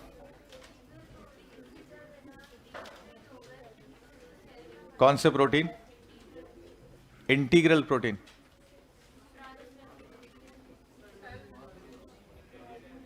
हाँ, अच्छा, वो फॉस्फोराइज हुए, डीजनरेट नहीं हुए। फॉस्फोराइलेशन का मतलब डीजनरेशन नहीं होता। सेल से बाहर नहीं है, सेल के अंदर ही। मैंने सिर्फ डायग्राम दिखाया कैसे ऐसे बन जाएंगे। ये सेल से बाहर नहीं आए। इनके अंदर जो प्रोटीन थे वो प्रोटीन फॉस्फोराइलाइज हुए, तो उसका कनेक्शन टूटा। कनेक्शन टूटते छोटे छोटे बैग बन गए। हाँ, साइड में पड़े हुए हैं, बिखर गए सारे।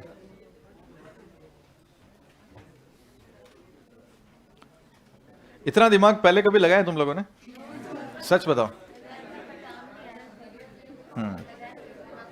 नहीं, अब सीक्वेंस पता चला तुम्हें? सीक्वेंस क्या है, क्या चल रहा है, आइडिया लग रहा है ना अब क्या हो क्या रहा है?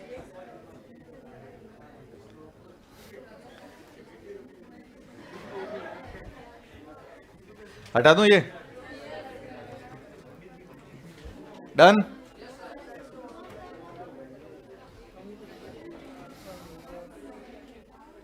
तो बता दो एक बार, जी नॉट कब आएगी? जीवन की शुरुआत में या जीवन के लास्ट में? जीवन के लास्ट में जी नॉट आएगी।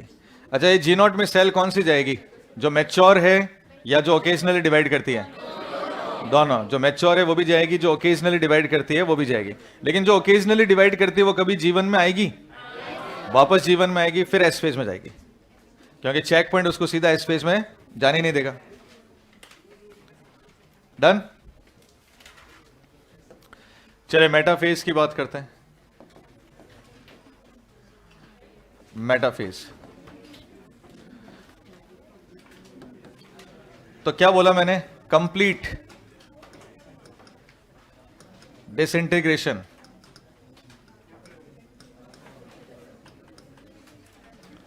Of nuclear envelope nucleolus ER and GB is mark indication of this phase. इस फेज का मार्क इंडिकेशन क्या है? बिगिनिंग का मार्क इंडिकेशन क्या है? Complete disintegration. याद रखना, कंप्लीट वर्ड आना जरूरी है, इसको हाईलाइट कर लेना। अगर कंप्लीट वर्ड नहीं आ रहा है तो गड़बड़ हो जाएगा। Complete disintegration of nuclear envelope, nucleolus ER and GB is the mark indication of this phase. यहां पर अब क्या होने वाला है? सबसे पहले कंडेंसेशन कंटिन्यूअसली अकर्स, मतलब यहां पर कंडेंसेशन कंटिन्यूअसली चल रहा होगा, और जब यहां कंटिन्यूअसली कंडेंसेशन चल रहा होगा तो यहां पे क्रोमोसोम, देखो वास्तव में क्रोमोसोम कैसा दिखता है, इधर देखो एक बार, ये क्रोमोसोम हम बनाते हैं ना, रियलिटी, हम रियलिटी पे आते हैं, क्रोमोसोम की रियलिटी क्या है। ये दो क्रोमैटिड्स बनते हैं स्पाइरली, अंदर डीएनए कैसा है, एकदम यूं कॉइल्ड कॉइल्ड है। इन दोनों के बीच में प्रोटीन एक्यूमुलेट होता है। यहां पर सेंटर में एक प्रोटीन एक्यूमुलेट होता है। इस प्रोटीन को क्या बोलते हैं? ये सेंटर का प्रोटीन, बिल्कुल सेंटर में, इस सेंटर के प्रोटीन का नाम है कनेक्सिन। कनेक्सिन प्रोटीन क्या बोलते हैं?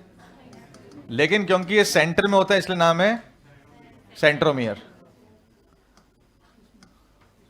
वास्तव में ये सेंटर में, इसलिए नाम क्या रख दिया इसका? सेंट्रोमियर। ठीक है, इसके अलावा और भी प्रोटीन है, इसके अलावा और भी प्रोटीन है। इन प्रोटीन को कहते हैं कोहेसिव प्रोटीन।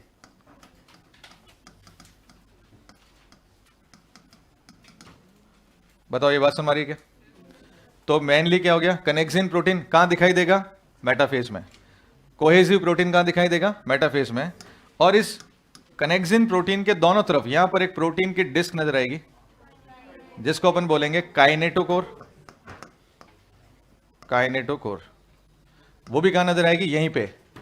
इसका मतलब कंडेंसेशन कंटिन्यूसली चल रहा था। तो क्या काइनेटोकोर प्रोफेज में बना था क्या? नहीं। याद रखना है, काइनेटोकोर प्रोफेज में बना ही नहीं था। इसका मतलब स्पिंडल फाइबर ने क्रोमोसोम को अटैचमेंट दिया ही नहीं था। स्पिंडल फाइबर काइनेटोकोर के साथ जाके जुड़ेगा, स्पिंडल फाइबर इससे अटैच होता है, लेकिन कब? जब ये बनेगा तब। प्रोफेज में बना ही नहीं, प्रोफेज में काइनेटोकोर था ही नहीं, लेकिन कहां बना? यहां बना। अब स्पिंडल फाइबर आएगा और काइनेटोकोर के साथ अटैच होगा। अटैच होगा तो क्रोमोसोम अब जुड़ जाएंगे आपस में एक दूसरे के साथ। यहां तक समझ आ गया क्या? तो यहां पर कंडेंसेशन क्या चल रहा है? कंटिन्यूसली। क्या क्या दिख रहा है? कनेक्सिन प्रोटीन, सेंट्रोमियर, और क्या दिख रहा है? कोहेसिव प्रोटीन, और क्या दिख रहा है? काइनेटोकोर। अब क्या होगा?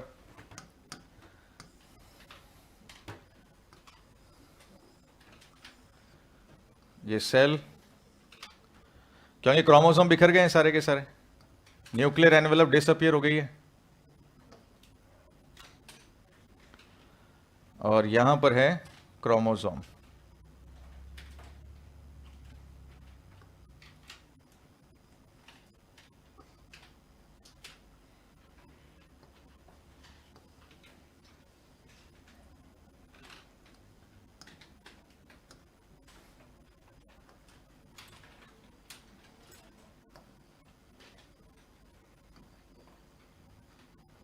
यहां पर एक क्रोमोसोम है, क्रोमोसोम पे लगी हुई है प्रोटीन की डिस्क, जिसको हमने काइनेटोकोर बोल रखा है,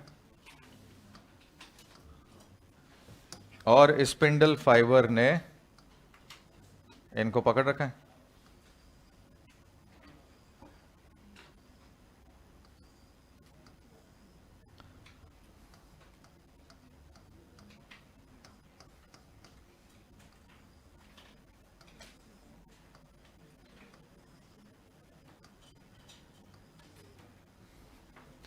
ये इस टाइप का, इसको बोला है एनसीईआरटी ने transition of metaphase. Transition of metaphase या ट्रांजिशन फेज ऑफ मेटाफेज भी कह सकते हैं। डायग्राम दे रखा है एनसीईआरटी ने, ये वाला डायग्राम दे रखा है, जिसमें क्रोमोसोम ऊपर नीचे नजर आ रहे हैं, कोई ऊपर है, कोई नीचे है, कोई कहीं पर है, और तीन तीन स्पिंडल फाइबर नजर आ रहे हैं। एक एस्ट्रल रेज, एक तो दिख रहा है तुम्हें एस्ट्रल रेज, दूसरे वाले जो क्रोमोसोम के साथ अटैच है क्रोमोसोमल फाइबर, या फिर इसको क्या बोलते हैं, क्रोमोसोमल फाइबर, या बता सकता है कोई, ट्रैक्टाइल, ट्रैक्टाइल फाइबर भी कहते हैं।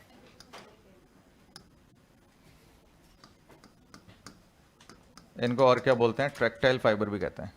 और तीसरे है कंटिन्यूअस, या इनको पोलर फाइबर्स भी कहते हैं। तो तीन टाइप के फाइबर आपको मेटाफेज, ट्रांजिशन टू मेटाफेज में नजर आएंगे। एस्ट्रल रेज नजर आएगा, वो फाइबर जो पोल से निकल के क्रोमोसोम तक है, क्रोमोसोमल फाइबर या ट्रैक्टाइल फाइबर, वो फाइबर है जो एक पोल से दूसरे पोल तक जा रहे हैं, तो उसको क्या बोला, कंटिन्यूअस फाइबर या फिर पोलर फाइबर, एक पोल को दूसरे पोल से कनेक्ट कर रहे हैं। बच्चों फिर से सुन लो क्या बात चल रही है। एनसीईआरटी को मैंने छोड़ा नहीं है, लेकिन मैं उस पॉइंट पर हूं जो तुम्हें को पूरा पूरा परफेक्टली समझाएगा, ठीक है। एनसीईआरटी की लाइनें हमने नहीं छोड़ी, लास्ट में एनसीईआरटी रीड करवा दूंगा मैं, तुम्हारे सारे पॉइंट आ जाएंगे।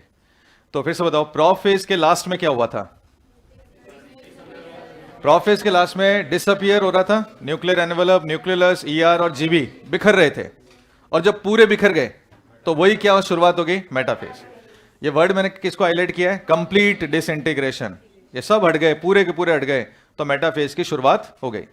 लेकिन क्या प्रोफेज में क्रोमेटिन का कंडेंसेशन पूरा हुआ था क्या, नहीं हुआ था, अभी भी कंडेंसेशन चल रहा है।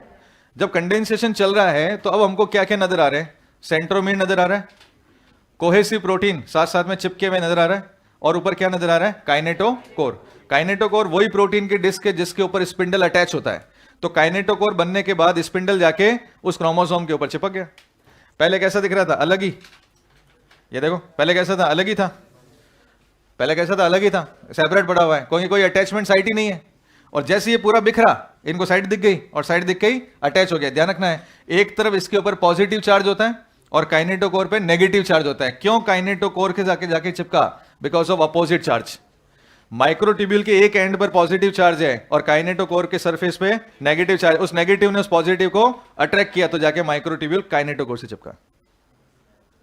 तो पहले क्यों नहीं चिपका, क्योंकि डिसअपियर पूरा हुआ ही नहीं था, काइनेटोकोर भी नहीं बना था, अटैचमेंट की साइड भी नहीं थी, दोनों पॉइंट आ गए, काइनेटोकोर बना भी नहीं और पूरा डिसइंटीग्रेट भी नहीं हुआ। इधर दोनों चीजें एक साथ हो गई, डिसइंटीग्रेट भी पूरा हो गया, काइनेटोकोर भी बन गया, तो जाके अटैच हो गया। अटैच होने पर ऊपर नीचे दिख रहा है, तुम्हें सब कुछ दिख रहा है, ये एक ऊपर एक नीचे, एक ऊपर एक नीचे, इस टाइप से दिख रहा है। अब क्या होगा वो देखेंगे। कोहेसिव प्रोटीन पूरे के पूरे क्रोमेटिड को पास पास में रखता है, खुलने नहीं देता। तो कोहेसिव प्रोटीन ने क्या किया, अभी दोनों क्रोमेटिड को पास में रखा है, खुलने से रोका है। अगर यहां खुल गया, ये कोहेसिव नहीं हुआ, तो टूटने के चांस हैं। और मेटाफेज में नहीं, एनाफेज में तोड़ना है, अभी पूरा बनने देना है, क्रोमोसोम पूरा बनेगा फिर ही तोड़ना है। हाँ भाई, माइक्रोट्यूब्यूल है, माइक्रोट्यूब्यूल, उसके एक एंड पर पॉजिटिव चार्ज है, काइनेटोकोर पे कौन सा चार्ज है, नेगेटिव चार्ज है। तो पॉजिटिव चार्ज नेगेटिव चार्ज को अट्रैक्ट करता है, या दोनों एक दूसरे की तरफ अट्रैक्ट होते हैं। तो माइक्रोट्यूब्यूल का जो किनारा है, एंड है, माइक्रोट्यूब्यूल का जो किनारा था, मान लो ये माइक्रोट्यूब्यूल है, यहाँ पे पॉजिटिव चार्ज है, ये क्रोमोसोम है, इस पे प्रोटीन की डिस्क है, इस डिस्क पे नेगेटिव चार्ज है, तो ये पॉजिटिव इस नेगेटिव की तरफ अट्रैक्ट हो गया, जाके अटैच हो जाएगा। ट्रांजिशन फेज का मतलब है मेटाफेज अब आएगी, ट्रांजिशन चल रहा है अभी, मेन मेटाफेज आने में अभी टाइम है, अभी प्रोसेस चल रहा है।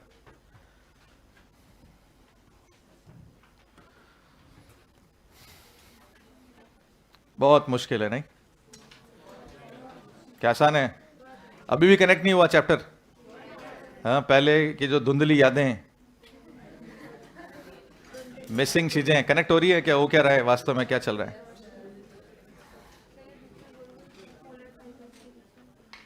पोलर फाइबर्स के बीच में मोटर प्रोटीन, डाइनिन, इसको कहते हैं मोटर प्रोटीन।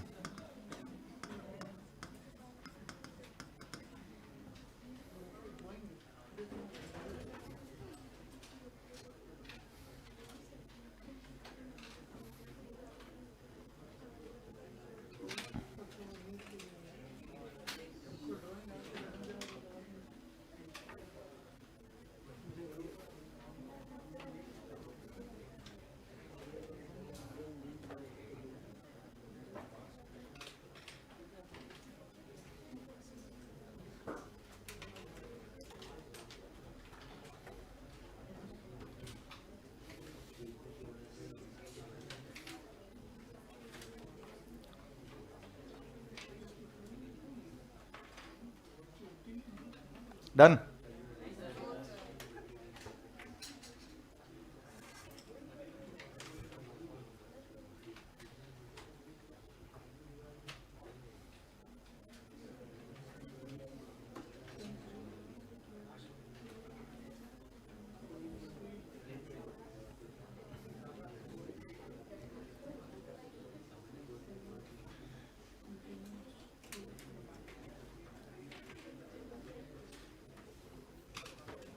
सर इतना डिटेल तो आपने लास्ट ईयर भी नहीं कराया था।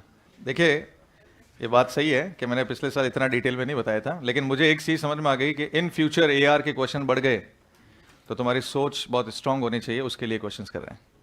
उन क्वेश्चंस को सॉल्व कराने के लिए सारी कनेक्टिविटी बैठानी पड़ रही है। तो मान लो कि तुम खाली एनसीईआरटी की लाइनें, एक कोई स्टूडेंट है और प्रिपरेशन कर रहा है मान लो, और खाली एनसीईआरटी की लाइनें पढ़ के चला जाता है, तो 99% चांस है कि उसके 10 क्वेश्चन गलत हो जाएंगे, ये पक्का है। तो वो 10 क्वेश्चन ही तो डिसाइड करेंगे कि तुम्हारा सिलेक्शन होगा या नहीं होगा। तो अपने को एक सोच, थिंकिंग तो डेवलप करनी पड़ेगी, एक सोच लेके आना पड़ेगा, क्योंकि एनसीईआरटी की लाइनें तो अपन एनसीईआरटी की कवर कर ही रहे हैं, साथ में मैं क्या तुम्हें दे रहा हूं, एक एक्स्ट्रा नॉलेज कि हाँ कनेक्टिविटी बैठाने के लिए करेक्ट एक्सप्लेनेशन है या नहीं है, रीजन करेक्ट होगा या नहीं होगा, बस उसके लिए अपन ये सारी चीजें एक्स्ट्रा में कर रहे हैं। सिर्फ समझ ज्यादा रहे हैं, लिख नहीं रहे हैं। अपन क्या कर रहे हैं, ज्यादा चीजें समझ रहे हैं। पॉइंट मैंने ये जो प्रोफेज में लिखे हैं ना, इसमें कोई नई बात नहीं लिखी है। कोई एक जना एनसीईआरटी में प्रोफेज पढ़ लो एक बार, चलो कोई भी एक स्टूडेंट जो है वो प्रोफेज का रीड करो। कौन है बर्थडे बॉय? अरे वाह, चलो हैप्पी बर्थडे।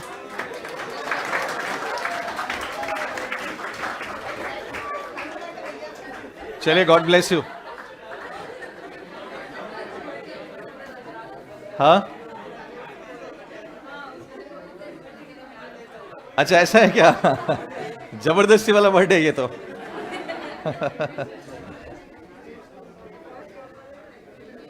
चलो प्रोफेज पढ़ डालो।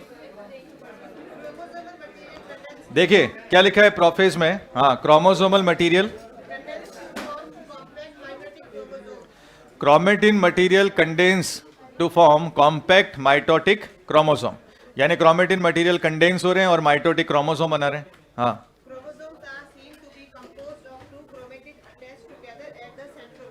मतलब दो क्रोमेटिन नजर आ रहे हैं जो सिर्फ बीच में एक पॉइंट से चिपके हुए नजर आ रहे हैं। ठीक है, next.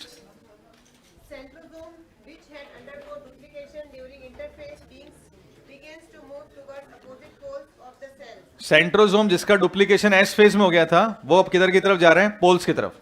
Begins to move towards the pole लिखा था अपने सेकंड पॉइंट। तो पहला पॉइंट हमने क्या लिखा था? क्रोमेटिन मटेरियल का कंडेंसेशन। दूसरा क्या लिखा था? सेंट्रोसोम का मूवमेंट होना। आगे,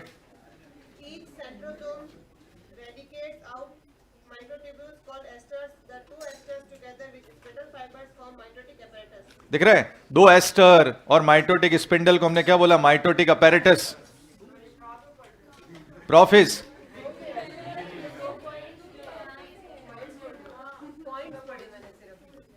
हाँ,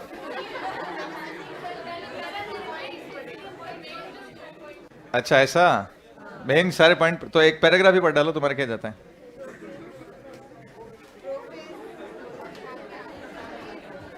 देखो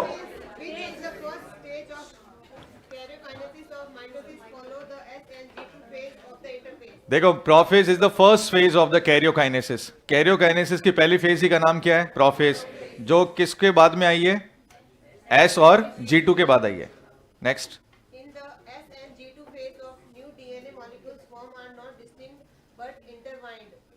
मतलब जब अपन ने एस और G2 में डीएनए को देखा था तो वो डिस्टिंक्ट नहीं थे, लेकिन कैसे थे? इंटरवाइंड। इंटरवाइंड मतलब टैंगल्ड। मैंने वर्ड उसके लिए क्या यूज में लिया? इंटरवाइंड के लिए टैंगल्ड, यानी उलझे हुए थे। नेक्स्ट। देखो, prophase is the marked by the initiation of the condensation of chromosomal material, यानी क्रोमेटिन। क्रोमेटिन के कंडेंसेशन से प्रोफेज शुरू हुई है। आया कि नहीं आया? लाइन लाइन आई? आगे।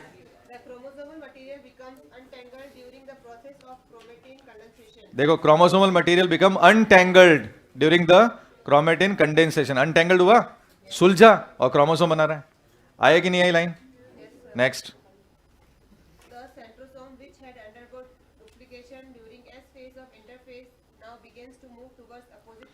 तो जो सेंट्रोसोम था जो डबल हो गया था, अब वो किधर जा रहा है? पोल्स की तरफ जा रहा है। नेक्स्ट,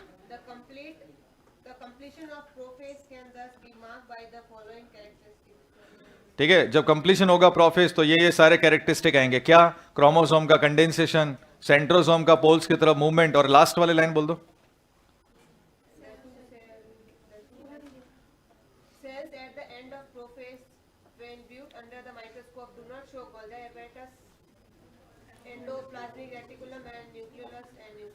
तो लास्ट में प्रोफेज के लास्ट में क्या क्या नजर नहीं आएगा? न्यूक्लियर एनवेलप, न्यूक्लियोलस, ईआर और जीबी नजर नहीं आएगा। अब बताओ इसमें से ये जो अपन ने पढ़ा अभी एनसीईआरटी का, इससे ज्यादा कुछ बताया क्या? अरे बताया मतलब लिखवाया क्या ये बताओ? मैंने सिर्फ उसको क्या किया, एक पर्टिकुलर ऑर्गेनाइज फॉर्म में लेके गया कि ये होगा, फिर ये होगा, फिर ये होगा, बस समझा अपन ने ज्यादा है कि होगा कैसे। ये हटा दूं?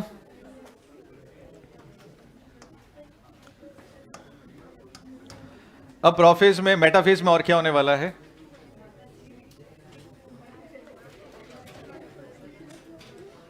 अब इधर देखो एक बार बच्चों, इधर ध्यान दो। यहां पे देखने पे ऐसा नजर आ रहा है कि कोई स्पिंडल फाइबर छोटा है, कोई स्पिंडल फाइबर बड़ा है, कोई छोटा है कोई बड़ा है, कोई छोटा है कोई बड़ा है। यानी स्पिंडल फाइबर की जो लेंथ है वो इक्वल नहीं है, एक तरफ छोटा है एक तरफ बड़ा है। तुम एनसीईआरटी में डायग्राम देखोगे ना, ट्रांजिशन टू मेटाफेज, उसमें भी सेम ऐसे नजर आ रहा है, एक क्रोमोसोम ऊपर एक क्रोमोसोम नीचे, स्पिंडल लंबा स्पिंडल छोटा, ऐसा नजर आ रहा है। अब क्या होता है इसके जस्ट बाद में, इधर देखेंगे, ऐसा होने के जस्ट बाद में इन स्पिंडल फाइबर के साथ में एक मोटर प्रोटीन जाके अटैच होगा। प्रोटीन कौन जाके अटैच होगा? प्रोटीन, जिसका नाम है मोटर प्रोटीन। मोटर तुम्हें याद है जब मैंने बताया था कि इंटरसाइटोप्लाज्मिक ट्रांसपोर्टेशन में वो एक जना पकड़ के बैग को खिसका रहा है, तो नीचे वाला जो मोटर प्रोटीन है वो अटैच हुआ। मोटर प्रोटीन अपनी एक्सिस पर रोटेट करेगा, बिल्कुल, ये इधर घूमेगा, ये इधर घूमेगा, इधर और इधर। जब ये मोटर प्रोटीन घूमेंगे तो क्या होगा? स्पिंडल में एक पुलिंग फोर्स जनरेट होगा। स्पिंडल क्या करेगा? पुलिंग फोर्स, एक ऊपर खींच रहा है एक नीचे खींच रहा है, लेकिन फिर भी एक लंबा है और एक छोटा है। तो क्या हुआ?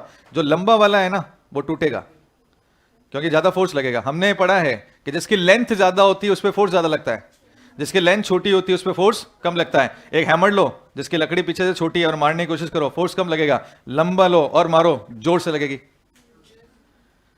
बात समझ आ रही है? इसका मतलब जिसकी लेंथ ज्यादा है उस पर फोर्स ज्यादा लग रहा है, ज्यादा लगा तो ऊपर से टूट गया, जो टूटा वो ऊपर जाके चिपक गया, जो टूटा वो ऊपर जाके चिपक गया। तो क्या हो गया? ऊपर वाले की लेंथ बढ़ रही है, नीचे वाले की छोटी हो रही है, एक पॉइंट आया जब बराबर हो गया। नीचे वाला लेंथ ज्यादा है, ऊपर वाला फाइबर कम है, छोटा है, किस पे फोर्स ज्यादा लगेगा? नीचे वाले पे ज्यादा लगेगा, ऊपर वाले पे कम लगेगा। तो नीचे वाले पे फोर्स ज्यादा लगा तो स्पिंडल टूटेगा, टूट गया। वो टूटा तो वही स्पिंडल खुल के कहां चला गया? ऊपर, क्योंकि ऊपर फोर्स कम था वो जाके अटैच हो गया। फिर क्या हुआ? फोर्स बढ़ा, फिर वापस बढ़ा और टूटा, ऊपर जाके अटैच हो गया। तो क्या हो गया? क्रोमोसोम नीचे खिसक रहा है, ऊपर वाले की लेंथ बढ़ रही है, नीचे वाले की लेंथ छोटी हो रही है। एक पॉइंट ऐसा है जहां पे दोनों तरफ फोर्स इक्वल हो गया और क्रोमोसोम सारे के सारे सेंटर में आ गए। यानी ओवरऑल लंबा वाला माइक्रोट्यूब्यूल छोटा हो रहा है, छोटा वाला माइक्रोट्यूब्यूल लंबा हो रहा है, बस इतनी सी बात है। हाँ, वही टूटा हुआ, क्योंकि माइक्रोट्यूब्यूल पूरी ट्यूब एक लेंथ नहीं है, माइक्रोट्यूब्यूल छोटे छोटे हैं, छोटे छोटे माइक्रोट्यूब्यूल है जो चिपक के क्या बने? एक लंबा सा स्पिंडल फाइबर बना है। एक ये वाला तुम्हें क्या लगता है ये एक सिंगल फाइबर है क्या? नहीं, ये बहुत सारे छोटे छोटे फाइबर के कनेक्शन से बना हुआ है। तो जब मैंने कहा इस पे फोर्स ज्यादा लगा तो ये टूट गया, ये टूट के ऊपर वाले के जाके चिपक गया, बीच में क्रोमोसोम है। बस हमारी इस पे फोर्स ज्यादा लगा तो ये निकल गया, ये निकल के ऊपर कनेक्ट, तो इसकी लेंथ बढ़ गई, इसकी लेंथ छोटी हो गई। एक पॉइंट आया जहां पे दोनों तरफ फोर्स बराबर हो गया, क्योंकि मोटर प्रोटीन तो फोर्स लगा रहा है, मोटर तो खींच रहा है, मोटर खींच रहा है। एक तरफ फोर्स ज्यादा लगा था तो टूटा, फिर वो ऊपर जाके चिपक गया। तो एक पॉइंट ऐसा है जहां पे दोनों तरफ फोर्स इक्वल हो गया, और वो पॉइंट वो होगा जहां पे सारे क्रोमोसोम सेल के सेंटर में होंगे। इसको बोलेंगे मेटाफेज प्लेट।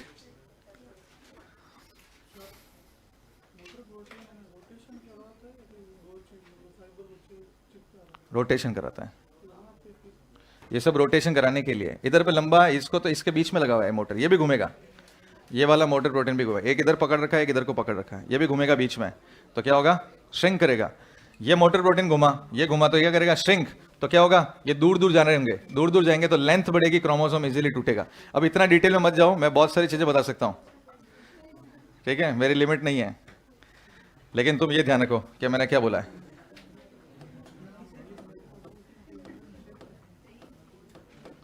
यहां तक समझ में आया? तो अब हो क्या रहा है, मोटर प्रोटीन लगा, और मोटर प्रोटीन लगने के बाद मोटर प्रोटीन लगने के बाद सारे क्रोमोसोम कहां है बताओ? सेल के सेंटर में हो गए।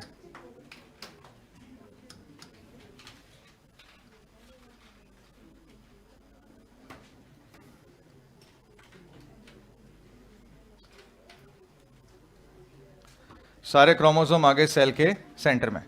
यहां पे डिस्क है, डिस्क,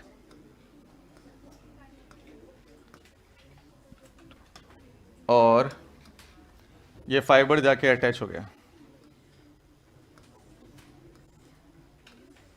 कौन सा प्रोटीन लगा हुआ है? Motor.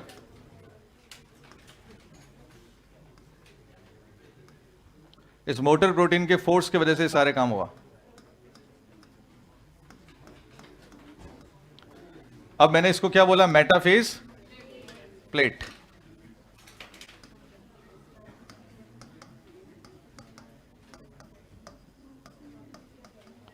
where all chromosome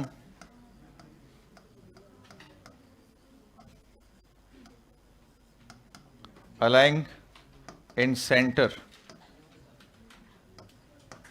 as plate।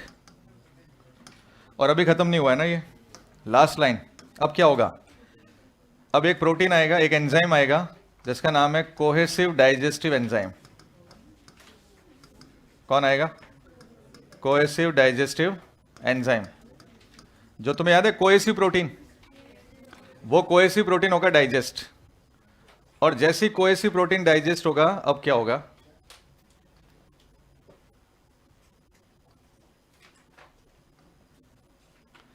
Cohesive protein के डाइजेस्ट होते ही बताओ, सेंट्रोमियर तो रहेगा, साइड वाले प्रोटीन हट जाएंगे।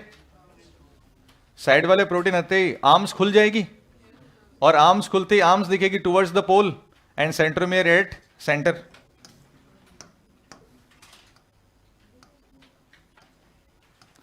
आर्म्स को चिपकाने वाला कौन था? कोहेसिव प्रोटीन, और वही हो गया डाइजेस्ट।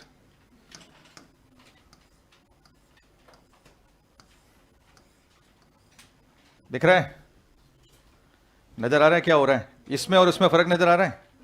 यहां पे क्या नजर आ रहा है? दोनों आर्म्स पास पास है। ये देखो, दोनों आर्म्स पास में कैसे थी? कौन से प्रोटीन की वजह से थी?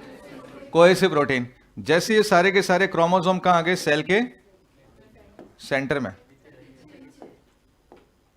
हाँ, सारे क्रोमोसोम सेल के सेंटर में आए। सेंटर में आते ही कोहेसिव प्रोटीन हो गया डाइजेस्ट। डाइजेस्ट होते ही सारे दोनों आर्म्स खुल गई। अब आर्म्स किधर की तरफ है? पोल्स की तरफ। और सेंट्रोमियर किधर है? सेंटर की तरफ। तो क्वेश्चन आ सकता है नीट में, ये वो कौन सी फेज होगी जहां आर्म्स पोल्स की तरफ और सेंट्रोमियर सेंटर की तरफ होगा? आंसर होगा metaphase.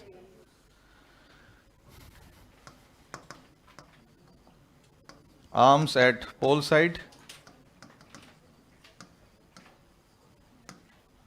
while centromere located at center। जादू शुरू हो गया यहां पे। अब यहां पर क्रोमोसोम फुल्ली कंडेंस होंगे।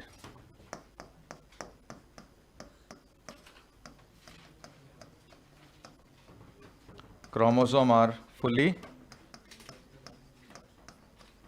condensed, hence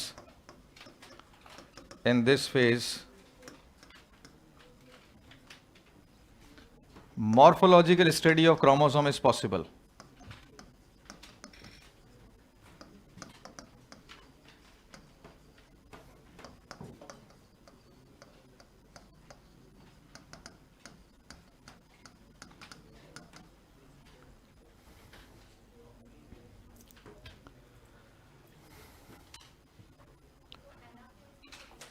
हाँ, एनाफेज में सेंट्रोमियर की लोकेशन पे बेसिस पे क्रोमोसोम के शेप यहां पर हमने क्या लिखा है, मॉर्फोलॉजिकल स्टडी। फिर से बोल देता हूं मैं, मेटाफेज में क्या क्या हुआ। तो पहले बताओ तुम लोग, मेटाफेज में क्या हुआ, शुरुआत कब हुई, मेटाफेज की शुरुआत कब हुई? जब वो complete nuclear envelope, nucleus, ER, GB सब हट गए तो शुरुआत हो गई। शुरुआत होने के बाद क्या कंडेंसेशन खत्म हो गया था या चल रहा था? चल रहा था। तो चल रहा था तो सेंट्रोमियर दिखा, सेंट्रोमियर के ऊपर काइनेटोकोर की डिस्क आ गई, कोहेसिव प्रोटीन सब आ गए, पूरा क्रोमोसोम यहाँ पे अपने को लगभग दिखाई दे रहा है। स्पिंडल फाइबर काइनेटोकोर के साथ जाके अटैच हो गया, अटैच होते क्रोमोसोम ऊपर नीचे नजर आ रहे हैं। साथ में क्या लग गया, मोटर प्रोटीन। मोटर प्रोटीन ने क्या लगाया, पुलिंग फोर्स लगाया। पुलिंग फोर्स लगाया तो एक तरफ का स्पिंडल छोटा था, एक तरफ का लंबा था।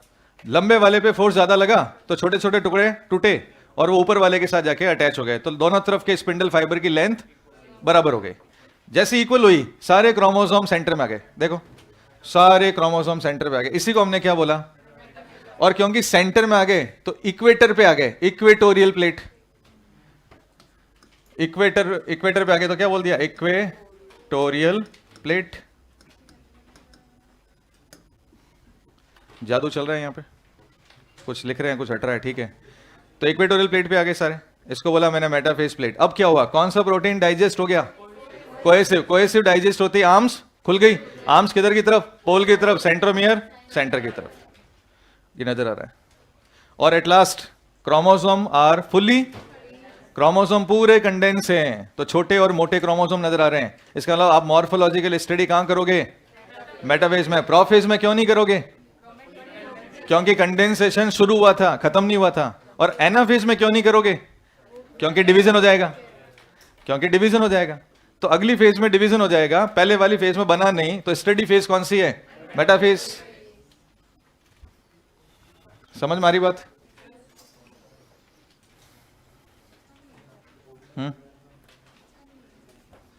दिमाग लगाना पड़ेगा। क्रोमोसोमल फाइबर वो थे ना, वो तो हैं ये सारे, पोल से क्रोमोसोम। इंटरजोनल, वो इंटरजोनल यहाँ से नहीं आएंगे, जब तक डिवीजन नहीं होता तब तक इंटरजोनल नहीं आता। इंट्रा क्रोमोसोमल, टेक्टाइल, कंटिन्यूस तो होंगे, वो तो साथ में ही है। उसका काम ये है, वो कंटिन्यूस फाइबर ऐसे कॉन्ट्रैक्ट होते हैं, तो क्या करते हैं, सेंट्रियोल को दूर खींचते हैं थोड़ा सा, और तो उससे क्या होता है, और ज्यादा वो स्पिंडल होता है और खींचने में, तोड़ने में हेल्प मिलती है। बस वो इतना सा है।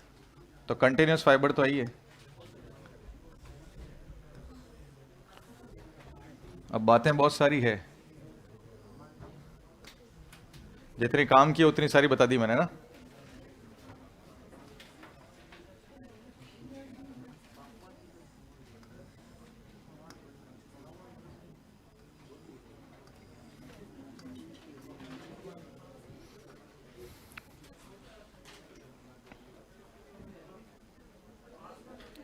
तो एक बार मेटाफेज रीड करोगे, अपने आप पढ़ लोगे, कंफर्म? तो मेटाफेज को रीड करोगे तो सारी बातें आ जाएगी जो मैंने बोली है। तो तुम्हें ये लगेगा नहीं कि सर ने बहुत ज्यादा एक्स्ट्रा करा दिया। सर मैंने समझाया ज्यादा है, करा अपन ने एनसीईआरटी का है।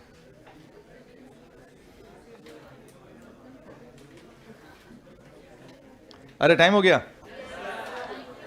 रियली आज मेरे को पता नहीं चला सच में। तुम लोगों को तो चला होगा, खैर झूठ बोलते हो तुम लोग, नहीं चलते। चलिए फिर,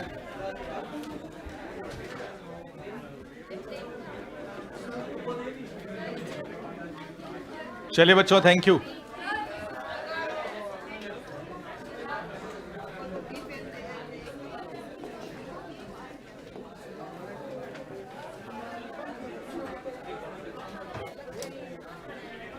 एक मिनट है।